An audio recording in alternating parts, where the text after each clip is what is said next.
Manco Trucking, The Sports Shop, The Coca-Cola Bottling Company, Rainy River Community College, Figurski Transportation, Green Larson Mortuary, Domin, Edward Jones, Service Master, Nap Fitness, Northern Studio B Flooring, North Star Electric, and Kate. Now let's go to the Diamond Bronco Baseball. You want to Well, good afternoon, everybody, and welcome to Sheila Field as we get set for the Bronco home opener as the International Falls Broncos take on the Chisholm Blue Streaks. Tim Ringhofer joining you here this evening. And what do you think's happening over here? I got all the microphones off, so I'm not sure why we're picking up all that residual music in the background as we deal with this. We take a commercial here, and we'll come right back. You're listening to Bronco Baseball. I just love this song. It makes me want to go fishing. Hey, Don, you sell flooring. It might be a while before you get out a boat, go fishing. Well, Mike, the way I'm feeling right now, I could be gone for a while when the weather is nice, getting some sun, slaying some walleye. What does that mean? People here need your flooring. They need you out there. Hey, then come and get your flooring and tile now before I'm a castaway on that fishing boat. Get a hold of Don over at Studio B Flooring, 218-240-5599. At Packaging Corporation of America, we're proud to sustainably manufacture America's top-selling brand of paper right here at our International Falls Mill. PCA is Big kernels have very tender heads with shatter top. Their smaller kernels also have a rich corn flavor. Fire is free. Nature at its best. Varieties available are set layer, Wisconsin white, harvest blend, and baby white burn. City Drug also carries a variety of popcorn seasonings and microwave popcorn poppers. City Drug takes the time to listen and care. When International seems excited about 2020, here, GMC vehicles coming in every day. Check this out.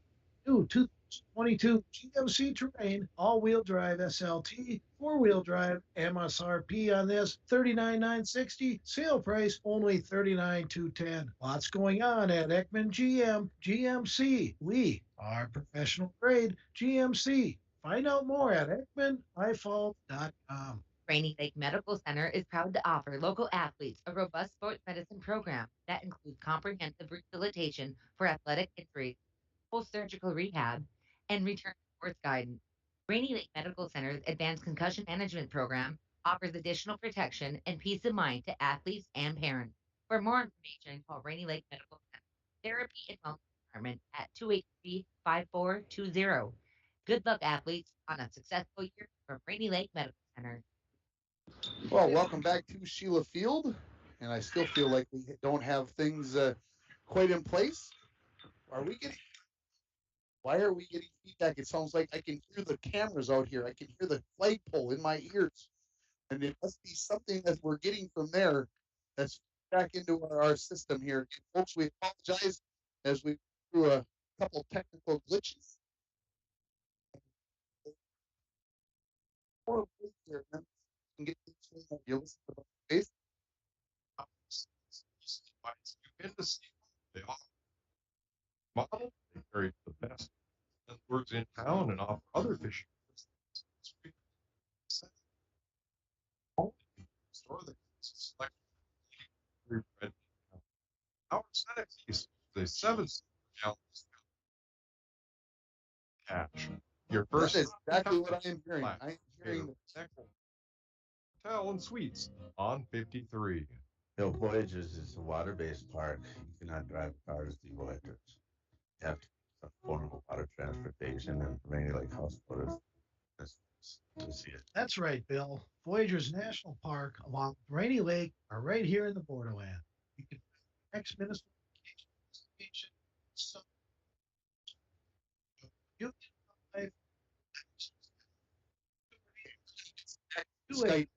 286-5391 to help set up your next family getaway. Power interruption can be scary. How long will you be without power? What will happen to the food in the fridge? But there's nothing to fear if you have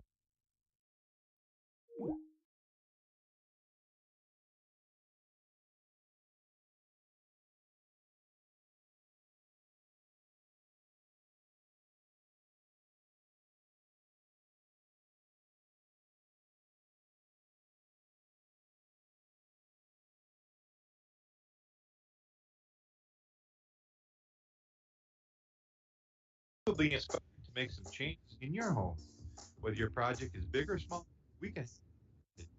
Maybe it's a tile project. I can hear that Floors, stuff. Yeah. wall, backsplashes. The options are endless. Are you looking for a new countertop? Laminate, granite, quartz products are available to fit every budget. A whole new kitchen? Let our professionals work through the process with you. Falls Lumber Company. Your home is our business. At Packaging Corporation of America, your friends and neighbors have been making high-quality Boise brand paper for 110 years. Our commitment to the community runs deep, and we're honored to invest time and resources to make life better throughout Borderland. Year after year, we join many important causes in our area, from youth to senior initiatives and everything in between. PCA is proud to support our community and proud to make Boise paper with purpose. The Outdoorsman's headquarters is having their Spring into Savings sale from April 29th to May 5th. Camp Chef Junior 2-burner stove regularly $29.99 out for just $99.99. How about a brand new old-timer lithium-ion fillet knife for the upcoming open water fishing season marked down to $54.99. Sonic Boom 22-count 1-pound rifle exploding targets marked down from $129.99 to $109.99. All this and more at the Outdoorsman's headquarters at 1130 3rd Avenue in International Falls. Clear skies and quiet tonight with lows around 37. Southeasterly winds 5 to 10 miles per hour. Bright sunshine expected again tomorrow. Daytime highs approaching 68. Mainly cloudy skies expected tomorrow night. Lows level off around 42. Whatever you did. I'm meteorologist Jennifer Wojcicki from the Weatherology Weather Center on K104. Currently, it's 67. Well, welcome back here to Sheila Field, and we'll see if we've got things figured out here or not. Hopefully we do, as I try to get myself, wow, that is not where I want to be either. But welcome back here as we get ready for this game. And why don't we take a listen to the interview I did with the head coach of the International Falls Broncos. That is Phil Talmadge. And so once we get that set up here, we'll get you ready to go with that.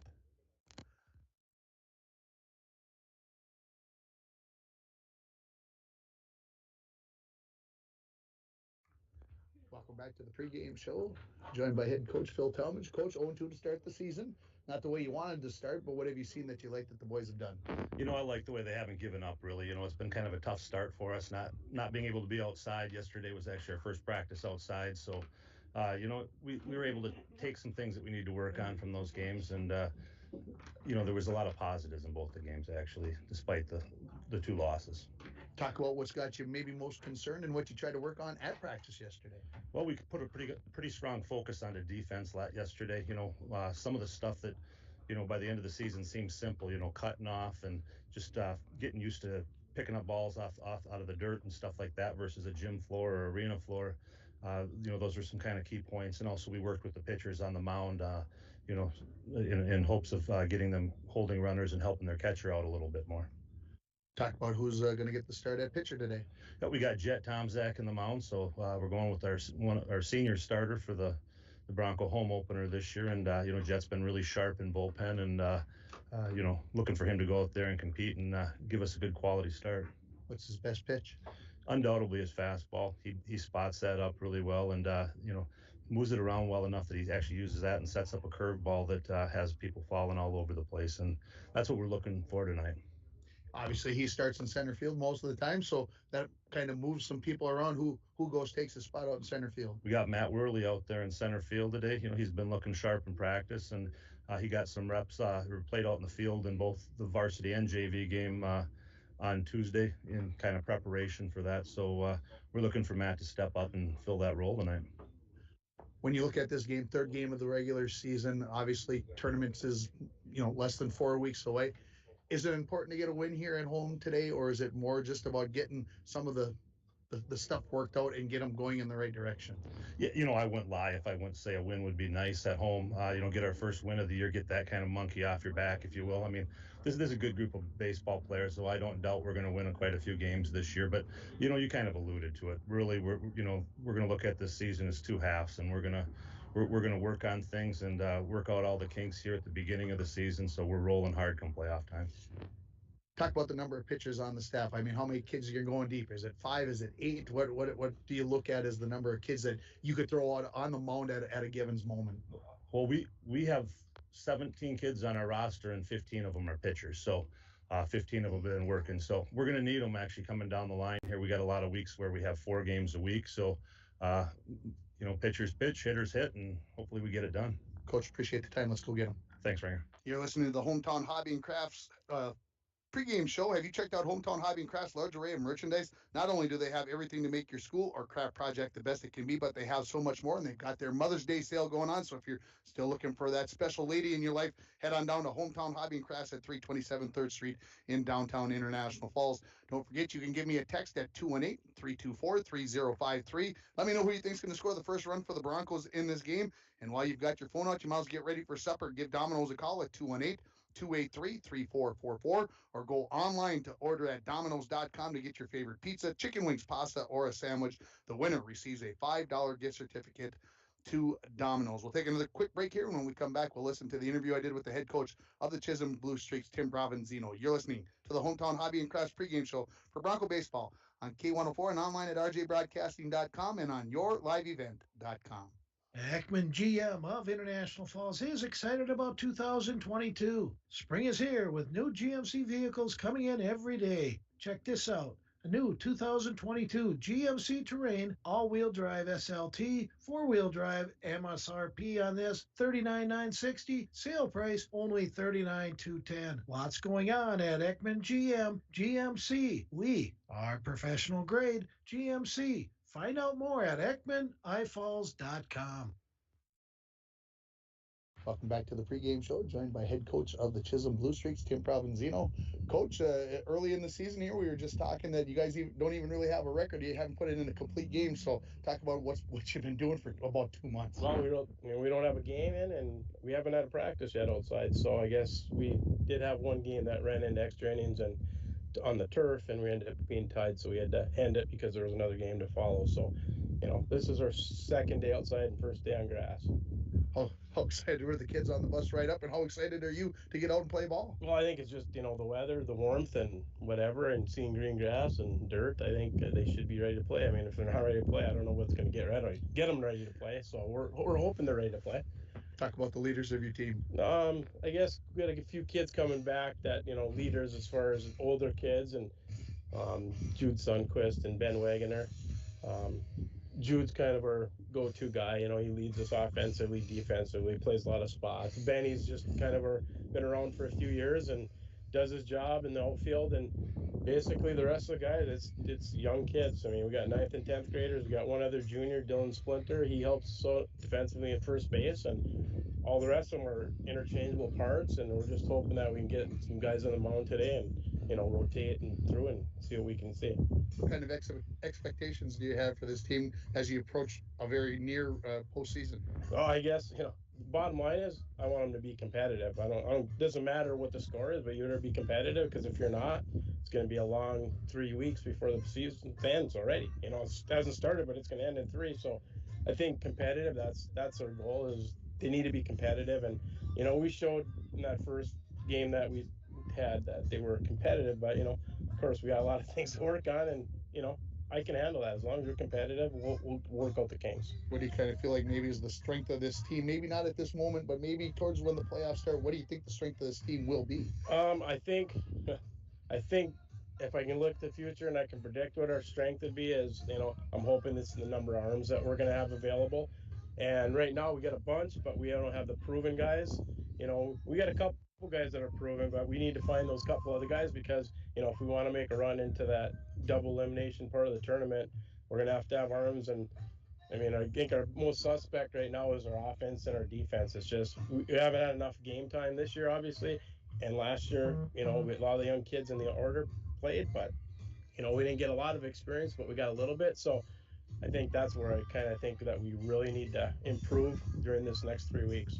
Coach, I appreciate the time. Yeah, thank you. That is head coach of the Chisholm Blue Streaks, Tim Provenzino. You're listening to the Hometown Hobby and Crafts pregame show.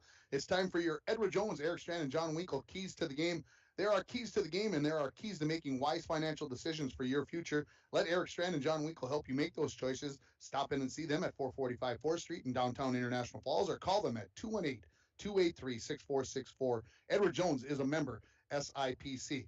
Hey, through 2 games, a 16-0 loss and a 9-3 loss for the Falls. Clean up the defensive part of the game. Obviously, some errors in the last game led to a lot of runs given up to Greenway in that 9-3 loss. So you're on your home field. I know you haven't practiced on it, but defense is the key. Play clean ball there, and good things are going to happen. We'll take a quick break. We'll come back with your Sports Shop starting lineups. You're listening to the pregame show for Bronco Baseball, brought to you by Hometown Hobby and Crafts on K104, rjbroadcasting.com, and you're watching on yourliveevent.com.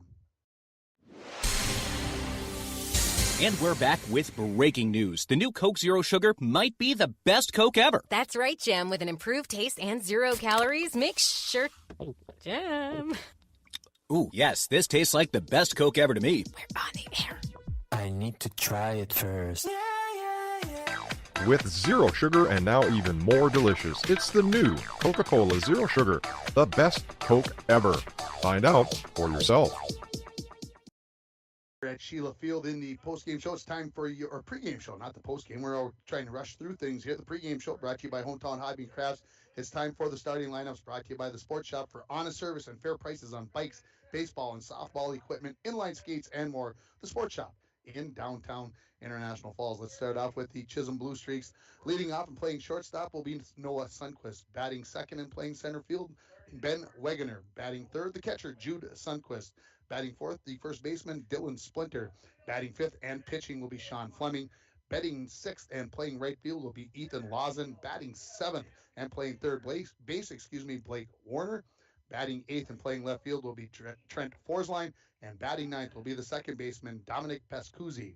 And there's your starting lineup for the Chisholm Blue Streaks. And here's your starting lineup for the Broncos. And leading off and pitching will be number 18, Jet Tomzak. Batting second and playing shortstop will be number 4, Newt Borger. Batting third, the third baseman, number 15, Cody Joslin. Batting fourth and playing right field, number 22, Owen Worley. Batting fifth and playing first base, number 23, Gavin Lovelace. Batting sixth, the second baseman, Alex Larson. Batting seventh and playing left field will be Parker Savonin, number 8. Playing center field and batting number 8 will be number 10, Matt Worley. And batting in the number 9 spot and catching will be number 24, Brady Carlson. And those are the starting lineups brought to you by the Sports Shop in downtown International Falls. So again, looking at it defensively for the Broncos, you have Parker Savonin out in left, Matt Worley in center, Owen Worley in right. Going around the infield, Cody Joslin at third base, Newt Borger at shortstop, Alex Larson at second base, Gavin Lovelace at first, Jet Tomzak and Brody Carlson are your battery. We'll take a break here for the national anthem. We'll come back with the opening pitch of the 2022 season from Sheila Field. You're listening to Bronco Baseball on K104, rjbroadcasting.com, and you're watching it on yourliveevent.com. Power interruption can be scary. How long will you be without power? What will happen to the food in the fridge? But there's nothing to fear if you have the power you can trust with a standby generator fueled by Lakes Gas. A propane standby generator powered by Lakes Gas kicks on instantly after a power interruption and is so quiet that you won't worry about waking the neighbors. Lakes Gas, serving the Northland for 60 years. Visit our website at www.lakesgasco.com. Rainy Lake Medical Center is proud to offer local athletes a robust sports medicine program that includes comprehensive rehabilitation for athletic injuries, post-surgical rehab, and return to sports guidance.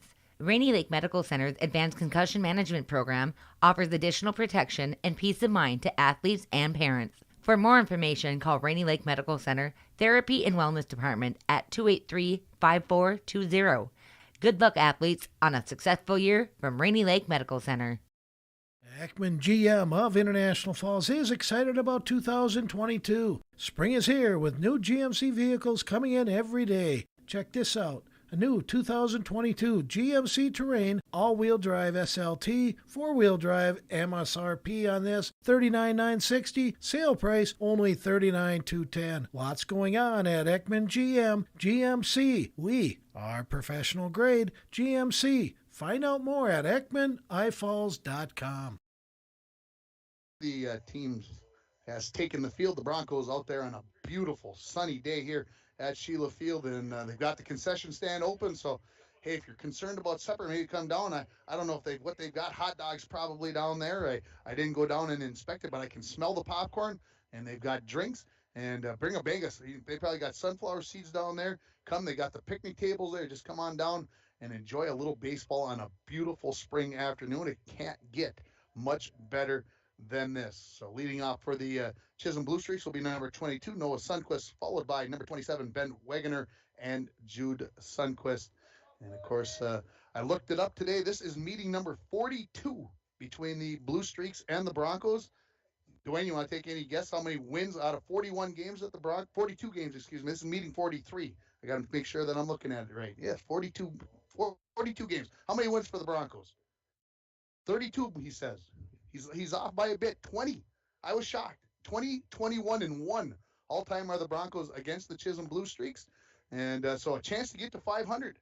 All-time against the Chisholm Blue Streaks. And again, the grass greening up in spots, but this is typical early season baseball with the field. And, of course, we'll have to see how the turf is working, how smooth things are. Obviously, as the grass gets growing a little bit, things kind of have a tendency to even out a little bit. But I watched a little bit of the Rainy River baseball games yesterday against Vermilion, and there were some tough plays out there, some tough hops. So it's one of those things where you got to keep your body in front of the ball here early in the season.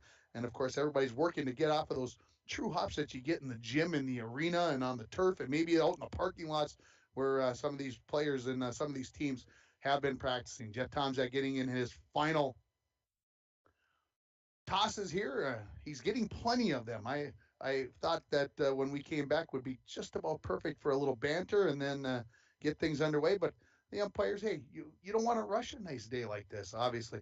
So tomorrow, no game on the air. Saturday morning, we'll be right back here. The Broncos taking on a very good Proctor Rails team here at 11:30. And then next week, we're looking at the schedule. We might go 5 for 5 next week, Monday through Friday. We got Broncos softball in Ely on Monday, and then the Broncos softball here at home against Virginia on Tuesday. The Broncos play here on Wednesday. We don't have that on our schedule right now, but we're thinking about adding it, and we'll just keep thinking as the games change as we go along. We're ready for baseball. Jeff Tomczak looks in, and he's got Noah Sundquist in the right hand, batter's box, first pitch, and it is a called strike at the knees.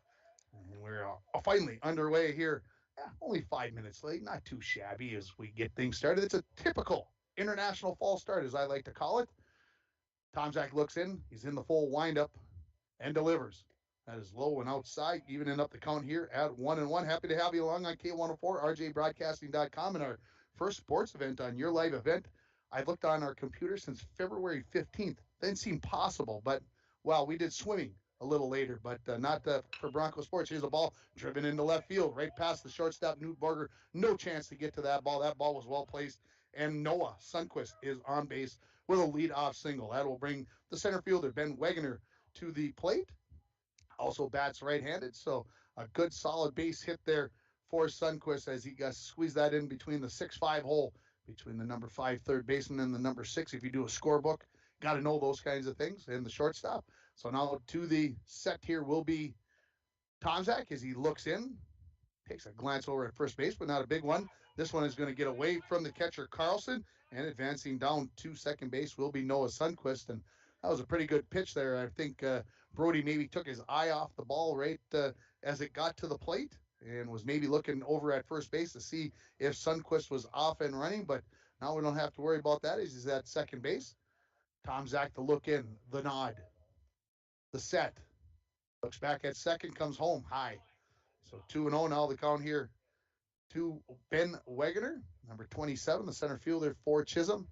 And playing out in center field, Matt Worley way over in the right center field gap. Big gap straightaway center field. Lots of room out there. So the Broncos playing the percentages here, the analytics of a right-handed batter, the 2-0. Called strike on the outside corner. Good spot there by Tomczak. It's a pitch there that if you're the batter Wegener, it's a good take right there. It's on the outside corner. Probably not something you're going to make great contact with, so let it go when you're ahead in the count, 2-0. Tomczak to the set. Delivers. Just a little bit high. Carlson tried to frame that one in there, but couldn't convince the umpire that it had come across it through the strike zone. So now a 3-1 count here is Tomzak. Already's got the leadoff batter standing on second base after a single and a passed ball. The 3-1 way outside.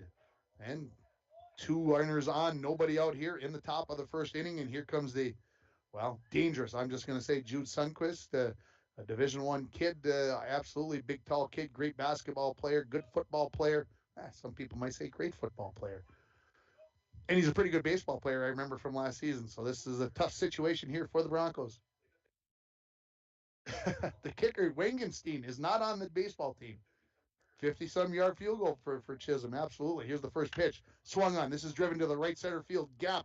And this is going to get down. And this is going to go all the way to the fence. 1 run's going to score. Jude Sundquist falls down as he comes around first.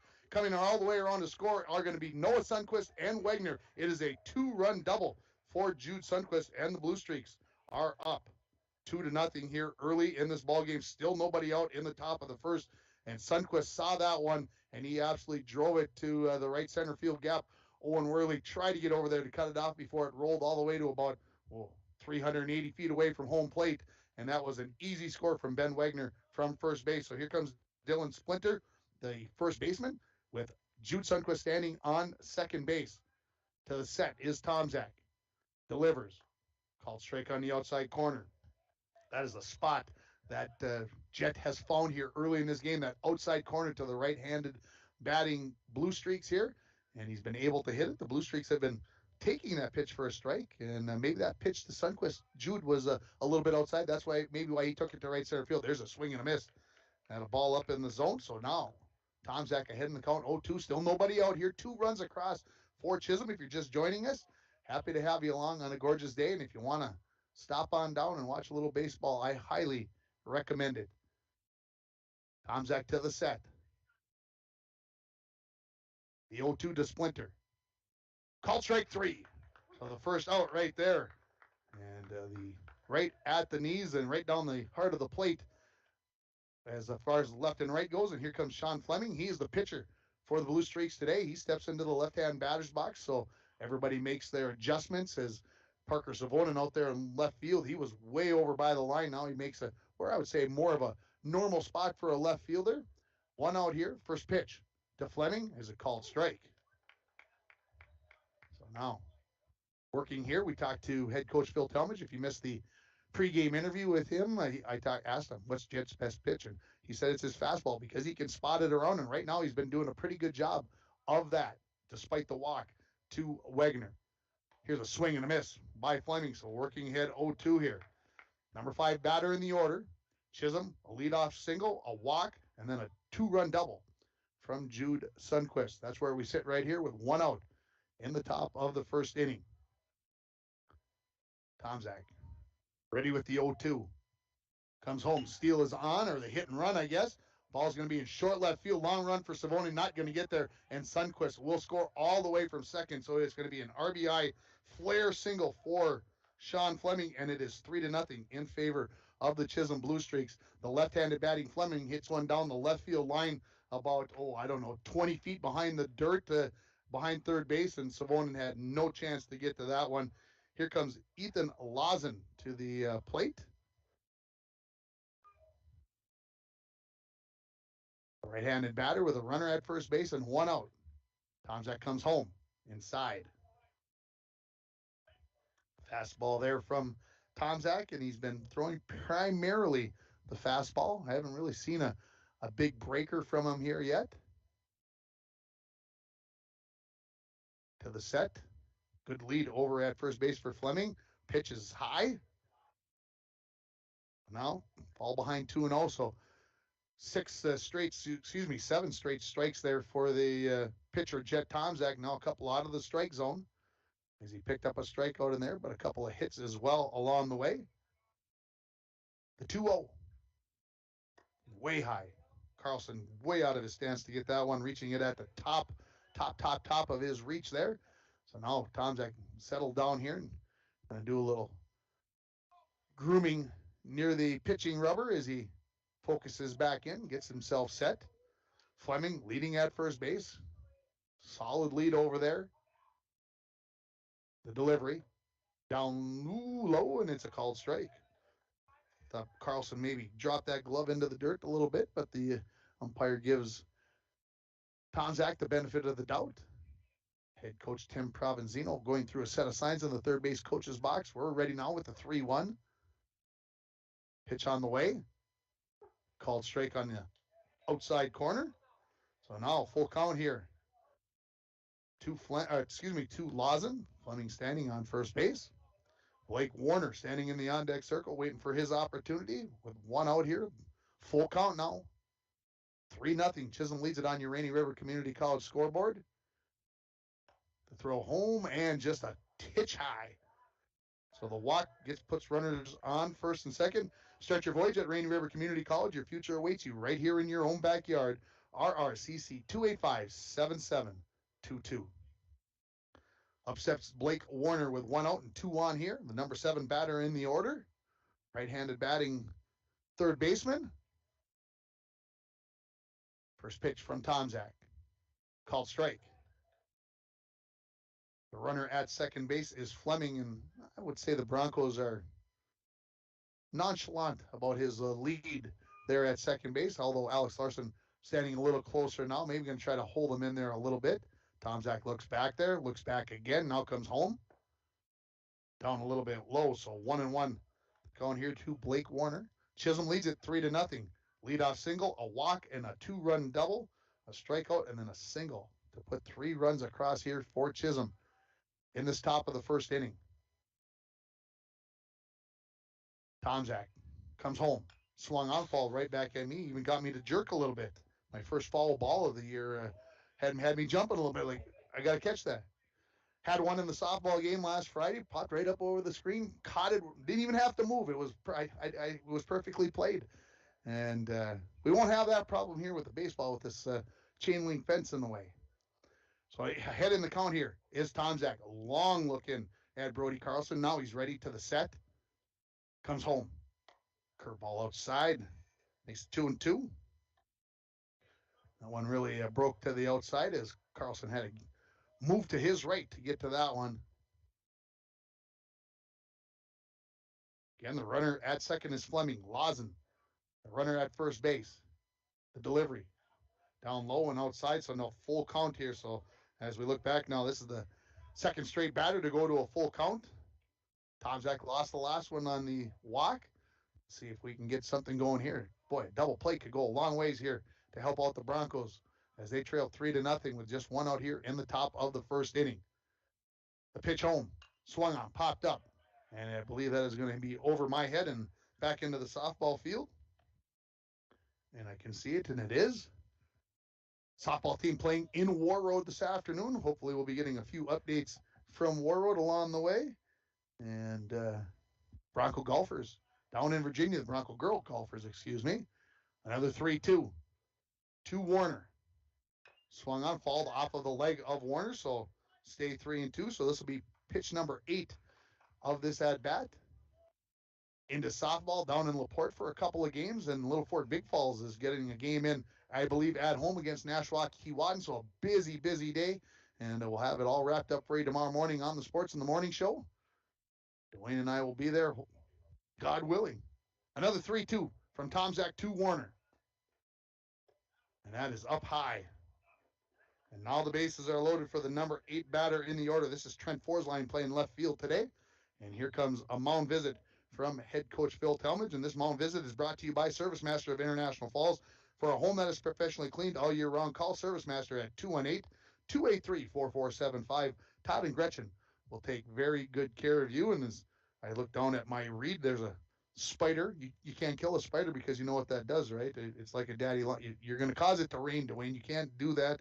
You and your good friend Paul finally got things figured out that if you guys quit forecasting the rain, it won't be rain. It's I wish it worked so simply here. As again, tomorrow we'll have the day off as far as sports for the radio station and yourliveevent.com. But Saturday morning we'll be right back here at Sheila Field as the Broncos take on the Proctor Rails in their second home game of the year. So the whole infield comes in and gets a talk here from head coach Phil Talmadge on how we're going to play this. down 3-0 in the top of the first inning, just 1 out. How are we going to play this with the bases loaded? And so everybody's on the same page, no signals to run through. The corners are up on the edge of the grass, and they're going to try to come home and cut off that run, it looks like to me. And I would say the middle of the infield saying, we'll try to turn 2 if we get a ground ball. First pitch is a little bit high, 2-4's line. So it looked like Jet had kind of dialed himself in through 7 straight strikes, and now things are just struggling a little bit here to find his way through, keep that ball in the strike zone. The 1-0 called strike. Number 8 batter in the order. I'd like to see, I think your pitcher try to go after him and see what you can make happen. Broncos are 0-2 on the season. Chisholm, I guess we could technically say they got a tie. They had a game that ended up being tied in extra innings, and they had to get off the field as there was another game popped up. This could be a big help. This will be the infield fly rule. The batter, fours line, is out, and that will be the second out of the inning, as coming up with that catch is going to be the third baseman, Cody Joslin. So that is out number 2, and that will bring the number 9 batter up. This is Dominic Pascuzzi, and he's a right-handed batter as well. So now 2 outs here, and that will relax the infield defense a little bit, allow him to take any base. Not any bag, any base. You can take it here. Take the closest one. Take the easiest one. Tomzak to the set. The delivery. Called strike. Tomzak comes right over the top with that pitch. And the ball kind of hides behind a little bit, and then all of a sudden it pops up over the top of his head, and it's coming at you. Fleming, the runner at third base. Lawson, the runner at second base. Warner, the runner for Chisholm, at first base. The 0-1. Outside corner, called strike. So 0-2 now. So Tomzak, strike away from getting himself out of some big trouble here, as Chisholm has the bases loaded. They've already put 3 runs in the top of the first inning on your Rainy River Community College scoreboard. The 0-2. Swing and a miss, strike 3. So a couple of strikeouts, but Chisholm is going to score 3 runs on 1, 2, 3 hits. No Bronco errors, and they leave 3 runners on base. We're headed to the bottom of the first inning. The score, Chisholm 3, Broncos coming to the plate. You're listening to High School Baseball on K104, rjbroadcasting.com, and you're watching it on yourliveevent.com.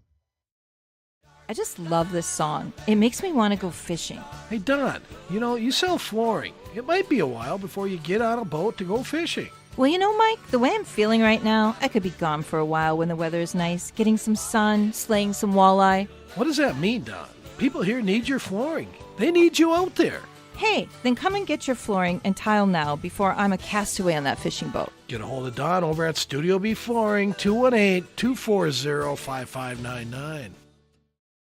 A message from CAPE, Couchiching Area Prevention and Education. The 2021 International Falls Positive Community Norm Student Survey found that most students agree that vaping or using e-cigarettes is never a good thing for anyone in their age range to do, and many students disapprove of their friends vaping or using e-cigarettes. CAPE is working together to empower the communities within Couchiching County to reduce alcohol and other drug use among youth and young adults. Together, we are strong. This ad has been funded by MNDHS BHD. Broncos leading it off will be Jet Tomzak, followed by Newt Borger and Cody Joslin. Back in that top of the first inning, 3 runs on 3 hits. There were 3 walks, a couple of strikeouts, 3 runners left on base as the Blue Streaks batted all the way through the order. 9 guys come to the plate, and they take up the minimum number of runs they can get when you bring 9 to the plate, and that is 3. And you might recall that the Broncos gave up 5 the other day to Greenway in the bottom of the first inning.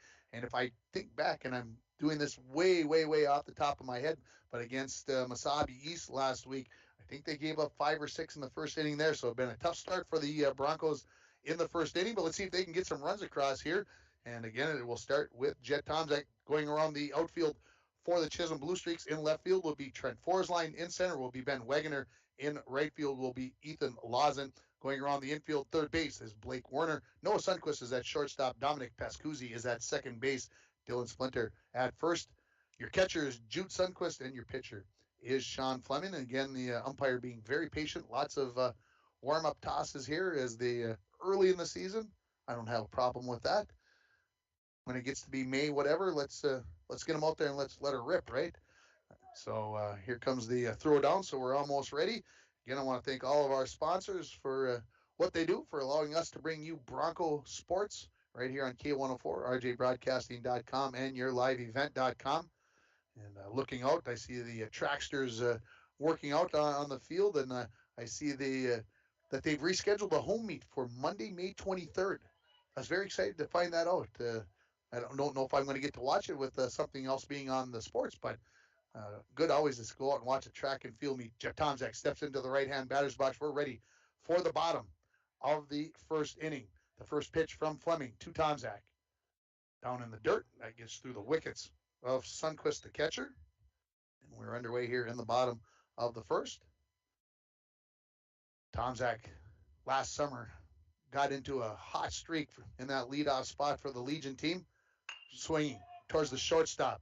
Noah Sundqvist comes up with it on the run, throws the first wildly. That's going to get past the first baseman Splinter, and Tomczak will be standing on second base, and he's not going to try for third. So we'll give that the E6 on the throw, and Tomczak advancing to second base. So the lead-off runner is on. And to finish my thought on Jet Tomczak, he got into the zone. He was hitting the ball hard everywhere, hitting home runs, doubles, extra bases, and was just kind of dialed in. And I'm sure he wants to get back to that as soon as possible early this spring. Newt Borger, the shortstop, steps in for the next at-bat here for the Broncos, trailing 3-0 on your Rainy River Community College scoreboard. Again, start your voyage at RRCC. Your future awaits you right here in your own backyard. Rainy River Community College. Give them a call if you're thinking about registering for a fall quarter. 218-285-7222. 7722. This maybe only two twos there. First pitch to Borger is out of the strike zone on the outside corner. Tomczak standing on second base, being held on closely there by Pascuzzi, the second baseman. Fleming takes a look back, looks back home to the set, and delivers. Called strike at the knees. So I know I was listening to Mike and Dwayne the other day from Indus and Lake of the Woods, and they were talking about the consistent strike zone. I think our umpire's doing that. Big strike zone here, folks. Wide, tall. He wants to get out there. He wants to get these kids up there taking their cuts. I love it. Let's see what we can do. I couldn't ump that way, but I love when he got it. And there's a swing and a miss by Borger. And so now Borger falls behind in the count. 1-2, 3-0. Chisholm leads it here as they got their first three guys to come across the plate. And then they left the bases loaded in the top of the first. Fleming. Sundqvist running through a set of signs. Finally finds one that he likes. Kind of nods. Yeah, okay. Doesn't come to the set. Now he does after a big, deep breath. The 1-2. That bounces in and not going to get away from Sundqvist far enough for Tomczak to try and advance. Makes the count 2-2. And the Broncos 1-1 after one. Gracie Swenson scores on a double by Izzy Valenzuela. I appreciate Haley Swenson with the update. Fleming, another big, deep breath. Lots of time out there. And now here's the 2-2. Ooh, just misses. Sundqvist tried to frame that one in there, and I think he just about got that one. That's out there in the left-hand batter's box, right on the chalk, and not getting that call there. Fleming, he wanted that one.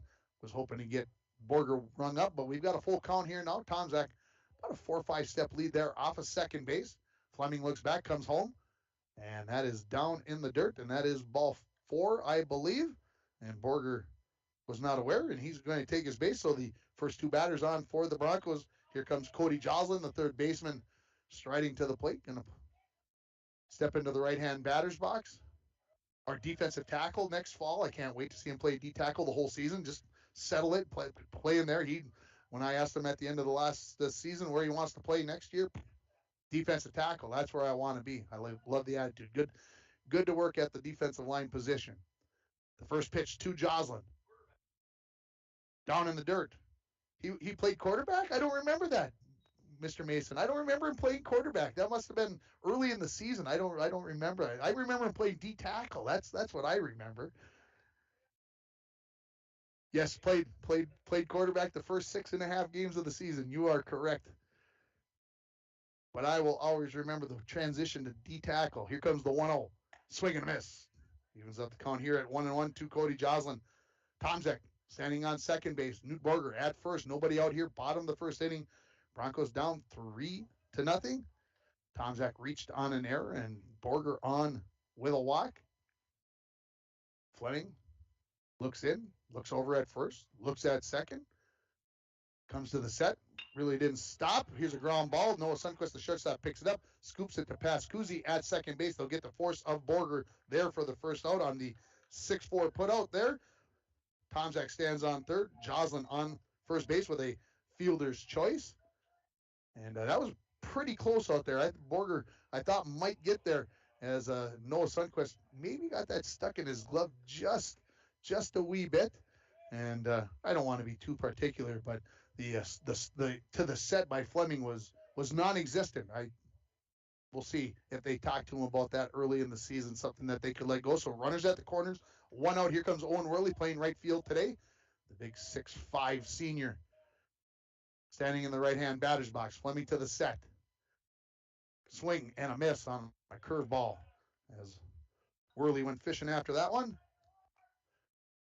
The runner at first base is Cody Joslin as Coach Phil Talmadge runs through a set of signs. I suspect I'll see Joslin going on this. He's digging in with that 1 foot.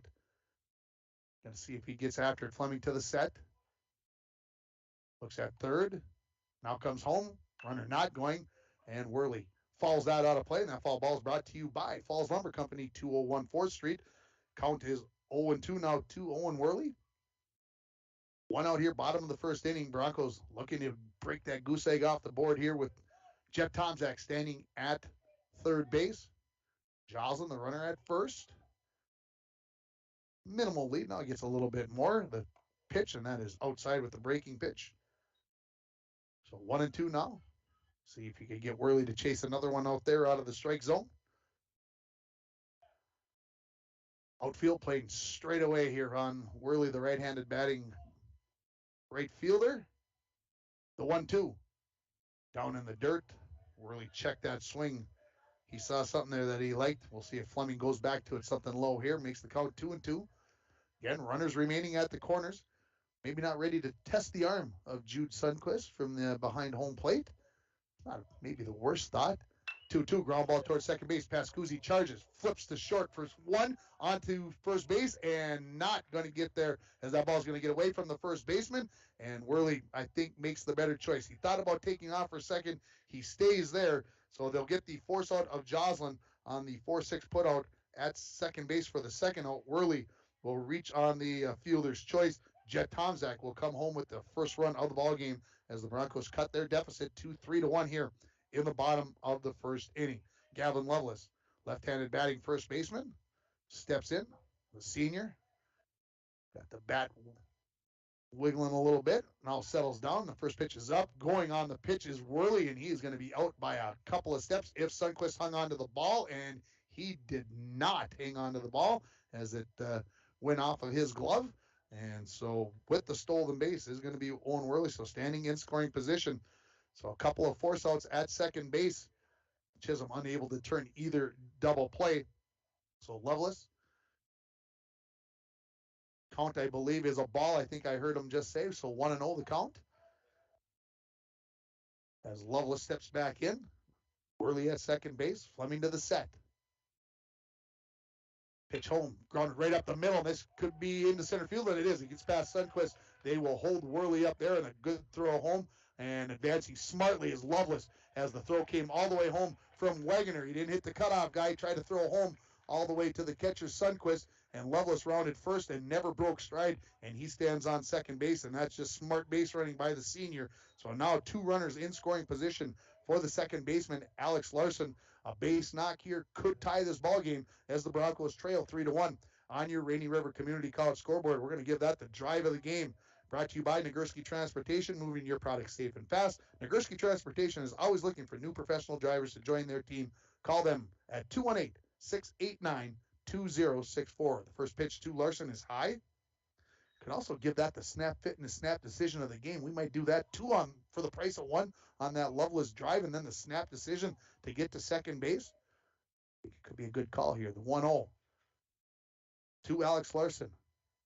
Call strike at the belt and on the inside corner makes it 1-1. Snap Fitness on Sherwood Drive is a 24-hour facility with free weights, tanning, hydro massage, and more. Personal training is available. Give Haley Silvers a call, 283-0020.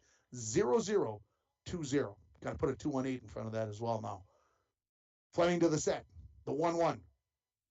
That's inside. 2-1. That one just kept tailing in and in. Thought that might get Larson on the forearm. That's about the right level that it was. Runner at third base is Owen Worley. Gavin Lovelace stands at second. Broncos 2 outs here in the bottom of the first inning, looking to maybe tie this ball game. Swing and a miss. So even up the count at 2-2 to Alex Larson. So 2 balls, 2 strikes, 2 outs, 2 runners on. And we'll see if the Broncos can get something going here after Tomczak scored earlier in the inning on the fielder's choice.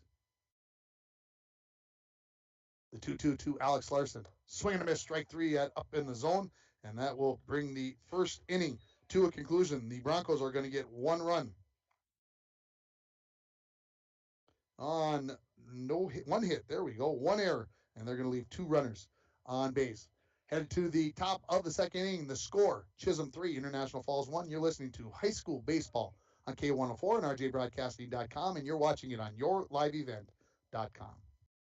I just love this song. It makes me want to go fishing. Hey, Don, you sell flooring. It might be a while before you get on a boat to go fishing. Well, Mike, the way I'm feeling right now, I could be gone for a while when the weather is nice, getting some sun, slaying some walleye. What does that mean, Don? People here need your flooring. They need you out there. Hey, then come and get your flooring and tile now before I'm a castaway on that fishing boat. Get a hold of Don over at Studio B Flooring, 218-240-5599. If you want to get away, book your vacation from Falls International Airport. Falls International Airport offers direct non-stop flights to Minneapolis daily, along with a non-stop charter flight to Laughlin, Nevada, March 7th to the 11th.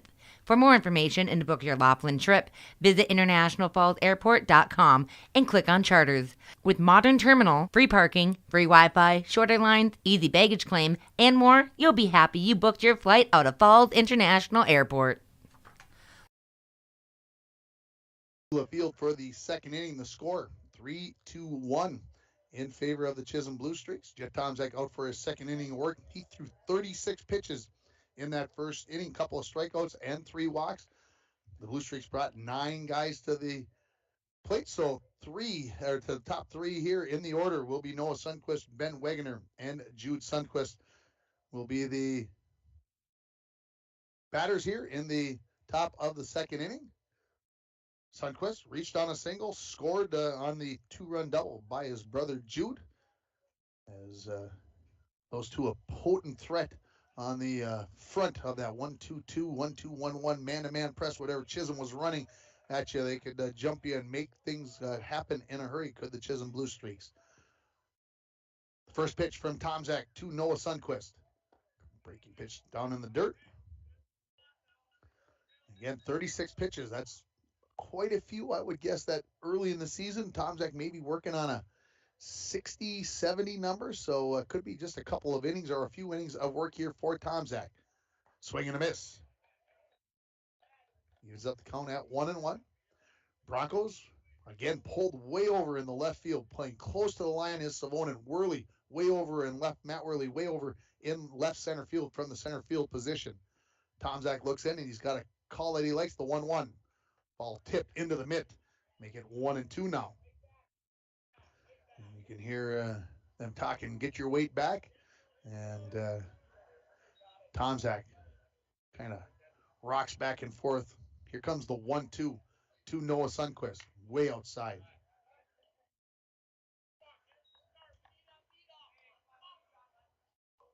So 2-2 the count here. And if I can make a suggestion, guys, turn it off and start all over again. That's my opinion on. Don't even look it up in the book. Just start over with the scoreboard. Run through it quick. There's a call. Strike 3 by Jet Tomczak. The ball's going to get away from Carlson. He picks it up, throws it down to Gavin Lovelace at first base for the first out. And that's a good way to start the second inning. With the strikeout, here comes Ben Wegener, who walked and scored on that 2-run double by Jude Sundquist. So 1 out here in the top of the second inning, with the score 3-1 in favor of Chisholm. Again, happy to have you along here on a gorgeous Thursday afternoon. Short sleeves, no need for a jacket. I can't feel the breeze. I know it's out there, but I can't feel it. The first pitch. Called strike on the inside corner. I waited. That one was close. Umpire thought about it, and I think he made the right call. Tomzak again had that 36 pitches. Wants to be a little more efficient here in this second inning, starting off with a strikeout. That's a good way to start the 0-1. Just missed the top of the zone there. That was right down the heart of the plate, left and right. But boy, just a hair high. And Tomzak lost his hat as he followed through on that one. He put a little extra sauce on that one. Tomzak looks in. Carlson gives him the sign. Here's the 1-1. Little check swing towards first base. Lovelace has to make a choice. He thought about letting the pitcher Tomzak take it, and he says, no, I think I can scoop this up and beat Wagner to the base. He does. 3 unassisted on the putout, and that's 2 outs. Here comes Jude Sundquist. He had that 2-run double back in the first inning. Saw just the one pitch. He loved it, and he drove it to the right center field gap. So we'll see what Tomzak decides to do here. I don't think you want to put one in down the heart of the plate here to Jude Sundquist. I'd just say, hey, let's see what happens here, and we'll throw 4 balls at maybe see if we can get him searching for something. The first pitch to him. Liked it, followed it off. And foul balls brought to you by Falls Lumber Company, 201 4th Street. Broncos playing in center field with Matt Worley, a little more straight away with Sundquist after he drove that one to the right center field gap. Savonin still pulled way over by the left field line. Lots of room in left center here for the right-handed batting Jude Sundquist, the 0-1. Fouled right back at us. So Tomzak, 5, 8, 10 pitches so far here, and he's a strike away from getting out of the inning and going 1, 2, 3. Won't that be a change after the first 3 batters in the Blue Streaks order scored in the first inning? See what Tomzak has in mind here with the 0-2. Throws a fastball down in the left-hand batter's box. Carlson slides over, keeps that ball in front of him, does a good job of scooping that up. Brody doing a good job back there. 1-2 now the count. Tomzak, a little bit of a nod. The 1-2 to Jude. Grounded. Off the mound is Tomzak. Towards third base. Steps, and he is going to get Sundquist by a step. Good speed there by Jude Sundquist. Tomzak took his time. Had to throw it hard, but he'll retire Jude Sundquist on the 1-3 put out. It is a 1-2-3 inning. We're headed to the bottom of the 2. Score, Chisholm 3, Falls 1. You're listening to Bronco Baseball on K104 and RJBroadcasting.com, and you're watching it on yourliveevent.com. Lake of the Woods Foods of Baudette is proud to be sponsoring Bronco Sports. Lake of the Woods Foods invites everyone to Baudette to check out the new look and added additions to our beautiful store. Caribou Coffee with takeout or drive-up service. Our full-service butcher shop with International Falls' very own Paul Dremel cutting your meats to order. Shell Gas with 91 non-oxy gas for snowmobiles and four-wheelers. It's new, it's exciting. Visit the new and improved Lake of the Woods Foods of Baudette. Check out our Facebook page and weekly ad at lakeofthewoodsfoods.com. Does the fresh air, bright blue skies, and warmer temperatures have you daydreaming about cruising the lake or hitting the open road to make some great memories? Hi, I'm Tony Palm, lender at TrueStar Federal Credit Union. Whether you're looking for a boat, camper, motorcycle, or all-terrain vehicle, I'm here to finance your fun so you can experience a great summer like never before. Apply online at TrueStarFCU.com or stop by the credit union to see me in person. TrueStar, where banking is brighter. Federally insured by NCUA.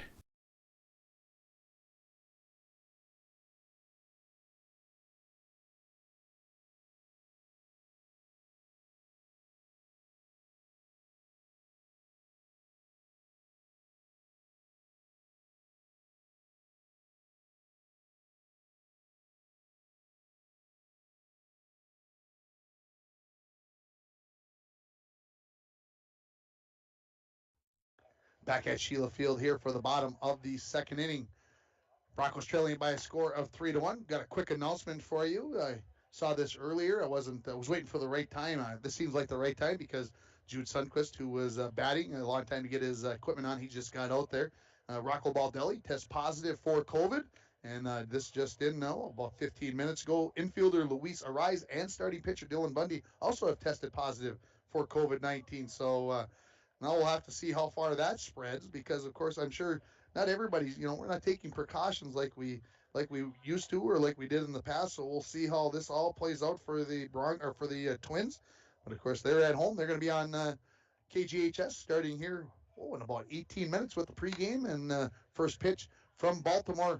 And we'll see how this affects the Twins as they come home to play the Oakland A's this weekend. And of course, tomorrow night we'll have Wild hockey for you. 8:15 the pregame as the Wild in St. Louis to take on the Blues, as that series tied at a game apiece. Coming up here for the Broncos in the bottom of the second inning will be the 7, 8, 9 batters. Parker Savonin to lead it off, followed by Matt Worley and Brody Carlson. Broncos trailing at 3-1, but a good job pitching and fielding there in that last inning by the Broncos as they get a strikeout, an unassisted ground out to first baseman Gavin Lovelace, and then the 1-3 putout from the pitcher Jet Tomczak to Lovelace at first base. Savonin playing left field today, steps into the right-hand batter's box, and the first pitch from Fleming, way high.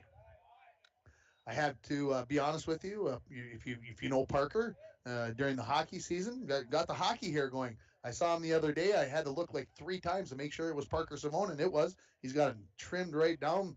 There's a called strike. I would say it's almost Army-like how far he's got it nicked down there. I think he looks great. But I had to, like I said, I had to do the triple take to make sure I knew who I was chatting with. Here's the 1-1. Swing and a miss at a ball up out of the zone. Savonin chased that one. Fleming working a little bit quicker here in this inning. Maybe that was something that they talked to him about. Don't have to be quite so patient. But, of course, there's no runners on right now. That makes a big difference as well. You're not looking to check runners as well. Fleming a big, deep breath. Here comes the 1-2 to Savonin. Swung on, grounded up the middle. Noah Sundquist from his shortstop position. Almost standing on top of second base as he throws it. And the first baseman, Dylan Splinter, cannot hang on to that. And so Savonin is going to be on the error by the first baseman, Splinter. Good throw by the shortstop, Noah Sundquist. Just did not come up with that cleanly.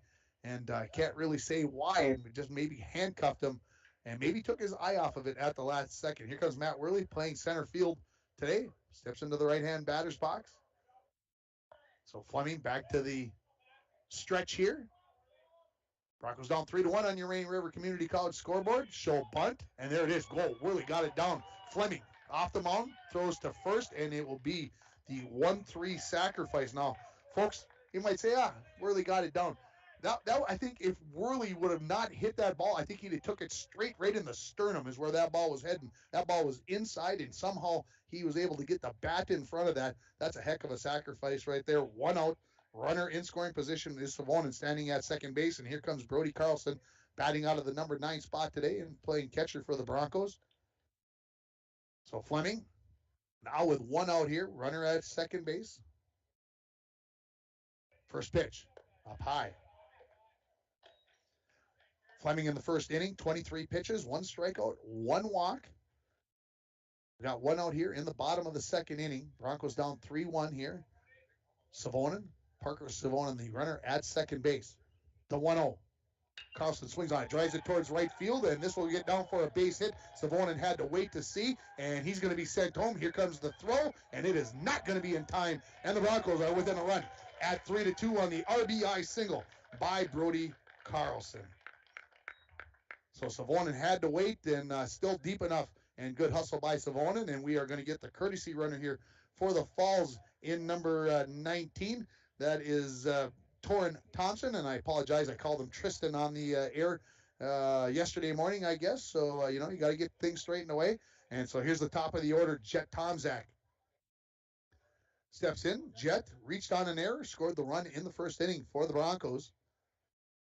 Torrin Thompson, good lead at first. Fleming, a long look over at him. Comes home. Way high is the pitch from Fleming.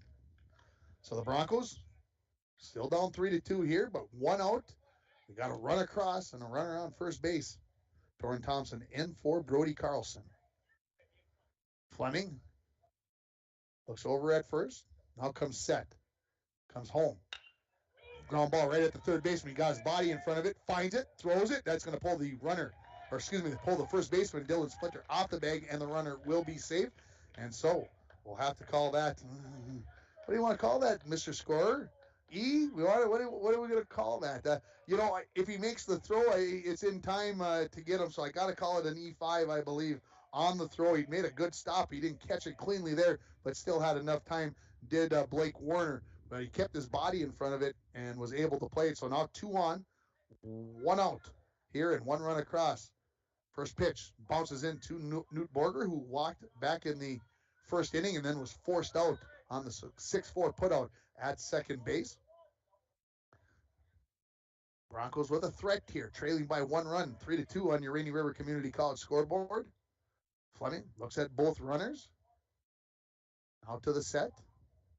Pauses, comes home. High, 2-0 now. So now Fleming maybe just a bit rattled here as he's given up that run, and then the couple of errors on the, the single and the error. And so we'll see how he fares here. Again, early in the season, got to get yourself organized. There's a called strike. That's a good spot right there by Sean Fleming on the outside corner. Makes the count 2-1. On second base is Torrin Thompson, the courtesy runner. And on first base is Jet Tomzak. So I suspect we've got some speed on the base paths. Borger. Ready for the 2-1 from Fleming. Way high. Jude Sundquist out of his crouch to get to that one. So 3-1 now the count. We'll see if Newt Borger can get one that he likes here and find some, well, I'd like to say green grass, but I'll just take the yellow grass here right now. It's just good to be outside and watching high school baseball here. Hope you're enjoying it on K104 and rjbroadcasting.com. Swung on. That's popped up. That's in foul territory. Anybody going to be able to get there? Splinter running, and he is not going to get to that. So the count now runs full and new life, and that foul ball brought to you by Falls Lumber Company, 201 4th Street. So a long run for Splinter, even longer run for the catcher, Jude Sundquist. And Splinter probably came up 2 steps short of being able to get a glove on that, maybe. So Sundquist, after the long run, adjusts the equipment, and him and the umpire having a nice chat and get everything straightened away. Now, full count here. 2 Borger. Torrin Thompson on second. Jet Tomzak on first. Could be a crucial point of this game right here. But the Broncos down 3-2. The pitch. Fall back to the screen. Brought to you by Falls Lumber Company. 201 4th Street. Cody Joslin, the on-deck batter, hustles to the backstop to pick that one up. We'll do the full count pitch all over again. From Fleming to Newt Borger. Right fielder making some adjustments out there. He was way over towards the wet ground there in the right field corner. Now moves a little bit further to his right, and that's a high pitch there. And now the base is loaded with 1 out for the Broncos, and here comes the number 3 batter in the order, Cody Joslin. He reached on a fielder's choice and then was forced out at second base on the 4-6 putout. And here comes head coach Tim Provenzino. He's going to come out and talk to his infield now with the bases loaded. This mound visit brought to you by Service Master of International Falls. For a home that is professionally cleaned all year round, call Service Master at 218-283-4475. Todd and Gretchen will take very good care of you. We'll take a quick 30-second timeout, and we'll come back with this crucial at-bat by Cody Joslin. You're listening to Bronco Baseball on K104, rjbroadcasting.com, and you're watching it on yourliveevent.com. At Packaging Corporation of America, we're proud to sustainably manufacture America's top-selling brand of paper right here at our International Falls Mill. PCA is committed to U.S. manufacturing, environmental excellence, and providing great support to the many events that make our community unique, including the International Falls Bass Championship. At Packaging Corporation of America, we make more than paper. We make a difference. Field, everybody heading back to their spots. Coach Tim Provenzino giving final instructions as he heads to the first base dugout. Let's reset it for you. The Broncos down 3-2, bases loaded, 1 out here. Cody Joslin at the dish for the Broncos with a chance to break her open here for the Falls and maybe take a lead. Fleming to the set. First pitch. Called strike. Good spot there by Fleming. The first baseman, Splinter, he's holding the runner, Borger, on at first base, and then coming right up to the edge of the grass. Third baseman, Blake Werner, he's standing up on the edge of the grass, not worried about the runner, Torrin Thompson, at third base. Fleming looks at everybody, checks the runners, now comes home. Called strike on the inside corner as Cody Joslin was ready to wear that one. He was going to take that one in the elbow and get the RBI the hard way, as he was ready to take that one right there, but he stands pretty close to the plate, and it was close enough to be a strike according to the umpire. So it makes the count 0-2. Fleming looks at third, comes home.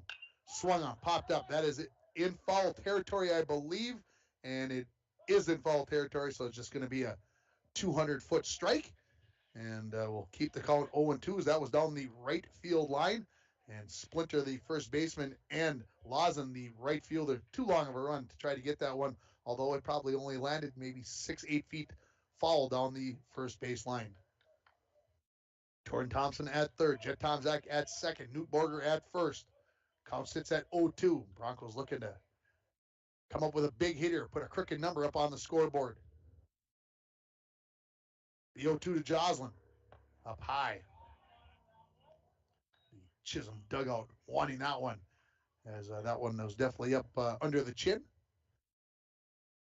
Fleming looking to see if he can get him to chase one out of the zone. See what he decides to do here on 1-2. Big lead for Borger at first base. Not that they're too concerned about it. Here's a ground ball towards the second baseman. Pascucci couldn't handle it. He comes off of his shoulder. Joslin hustles through, and the throw over is not in time.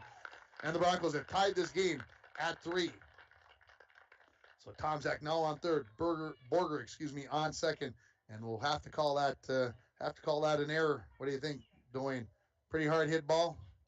He shakes his head yes at me, folks. I'm going to go with the error. So that is the third error of the inning. One by the first baseman, one by the second baseman, and one by the third baseman so far. Broncos have tied it here. Bases loaded. Here comes Owen Worley, who reached on a fielder's choice. First pitch, swung on, grounded towards the shortstop, Noah Sundquist. It's not a hard charging ball. He's got to go after it. He throws onto first base to retire Worley on one pitch. The 6-3 put out for the second out. But coming home with the go-ahead run is Jet Tomczak. Borger moves to third. Joslin now standing on second base, and the Broncos lead it by a score of 4-3. Up steps Gavin Lovelace. He had a single back in that first inning as he drove one right up the middle. And we're waiting for Worley to get through here. And once he gets past, we'll be ready to go here. So runners on second and third. The Broncos that pushed 3 runs across here in the bottom of the second inning. They lead it 4-3 on your Rainy River Community College scoreboard.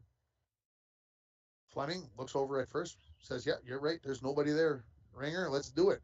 First pitch is up high. This will be the 8th batter in the inning for the Broncos.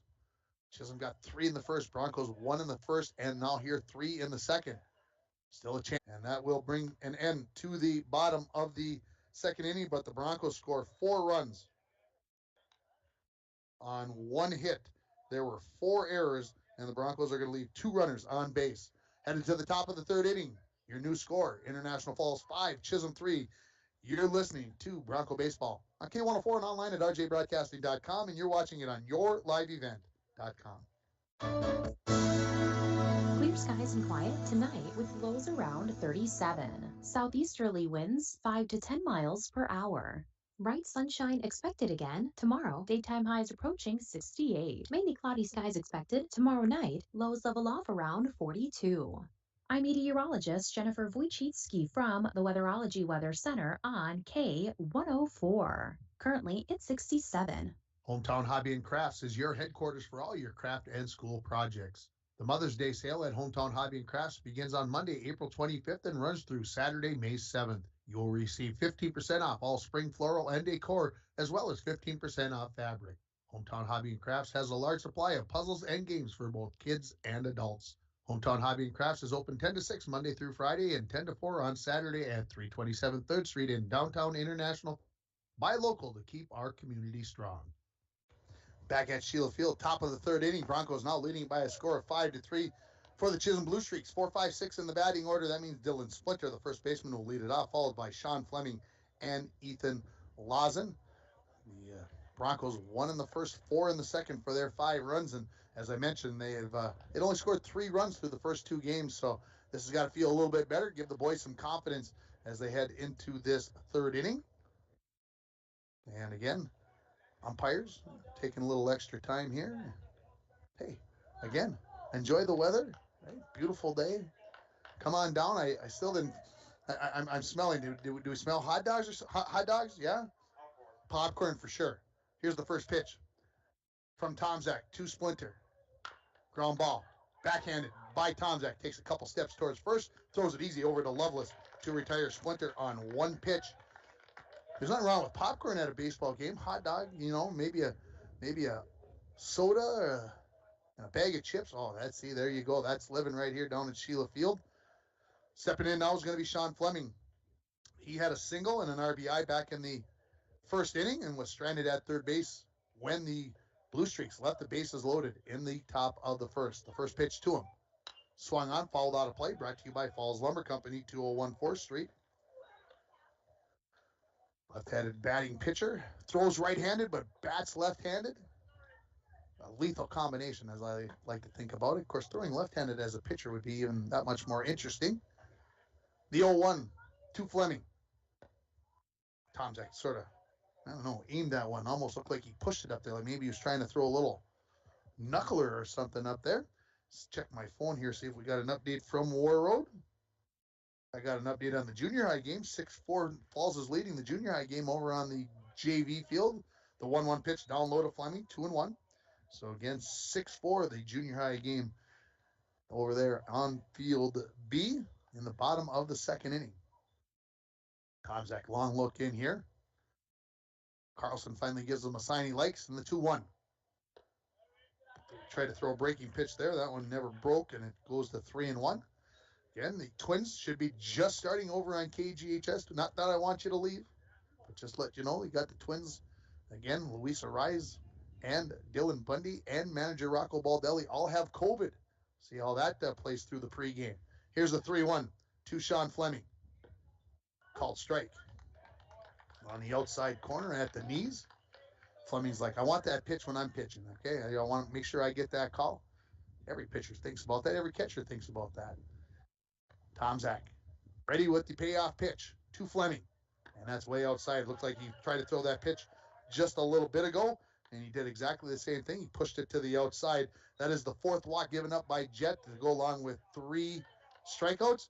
And Ethan Lawson, the right fielder, comes to the plate. Ethan walked and was stranded at second base back in the first inning. So 1 out here. Top of the third inning. Broncos leading at 5-3 on your Rainy River Community College scoreboard. Tomczak to the set. Good lead by Fleming at first. Pitch. Called strike right down the heart of the plate. Again, we'll have Bronco baseball for you on Saturday morning after Coach's Corner from 9 to about 10 o'clock. Hustle over here. Get set up for the baseball game at 11:30 as the Broncos take on the Proctor Rails. The 0-1 to Lawson. Just missed inside. Blake Warner, the third baseman, waits for his opportunity in the on-deck circle. Savonin still playing very close to the line over on left field here with the right-handed batting Lawson. This pitch is outside and low. So Tomczak falls behind here, 2-1 with a runner on first base and 1 out. Had a 1-2-3 inning. Still has a chance to get out of here with the minimum number of batters with a double play ball. See if the Broncos could twist one here and make things happen. The 2-1, swing and a miss. Going 1-2-3 is not important. Getting the outs is what we'll take it via the strikeout as well. I'm not opposed to that. Tomczak finds that perfect spot on the pitching rubber. Now to the set. Comes home. Swung on, driven into center field, and this is going to be a single for Lawson as it just going to get to the grass. And 2 runners on now at first and second for the Blue Streaks. And that will bring Blake Warner to the plate. He walked and was stranded at first base back in the first inning. That ball wasn't hit hard, just kind of one of those off the fist. Good hit there by Lawson, and he finds some grass in short center field. Tomczak to the set. So peek back at second. Comes home, swing and a miss. Coach Provenzino yells down to Warner, hey, you're way out in front of that one. Just wait back there, keep your weight back, and find a pitch that you like. Simple enough, right? 0-1. High. 1-1. You know, they say one of the toughest things to do in sports is to hit a round ball with a round bat, right? Old cliche. Some guys make it look pretty easy. It's not. Tomczak ready with the 1-1. Swung on, grounded down the third base line, but foul by about 6 to 8 feet. So now Tomczak, head in the count, 1-2. 1 out here. Top of the third inning, runners at first and second, and the Broncos leading it 5-3 on the strength of 4 second inning runs. I hear a little wind in the microphone there. The 1-2. Foul ball. Brought to you by Falls Lumber Company, 201 4th Street.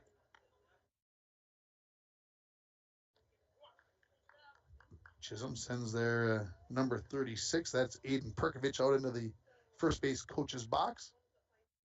A lot of high school teams have to do that when you're playing games at the same time. The 1-2. Up high. Again, Tomczak, you could tell, kind of trying to direct that one a little bit, then it stayed up. So the count runs to 2-2 here. Runners at first and second in Lawson and Fleming. To the set is Tomczak. Comes home. Foul tip. Back to the screen. Again, brought to you by Falls Lumber Company, 201 4th Street. I don't mind saying that Falls Lumber, Reed, but you know the number of foul balls, we can keep those to get them to 2 strikes, and then let's put that ball in play. Keep things rolling on. The 2-2. Swing and a miss, strike 3. And that is the 4th strikeout to go along with 4 walks for Jet Tomczak. That is the second out here in the top of the third inning, and that's going to bring Tret Forsline to the plate. He popped out to the third baseman, Cody Joslin, for the second out in the first inning. We've got 2 outs here in the top of the third. Broncos up 5-3 on your Rainy River Community College scoreboard. First pitch. Called strike. Forsline kind of got out of his crouch, stood up, thinking that one was going to be inside, but came across the inside corner of the plate, and it is a called strike to Forsline. To the set. Pitch home. Just outside. Forsline triggered the hands a little bit, but deemed that it was going to be outside, and the umpire agreed, so makes the count 1-1.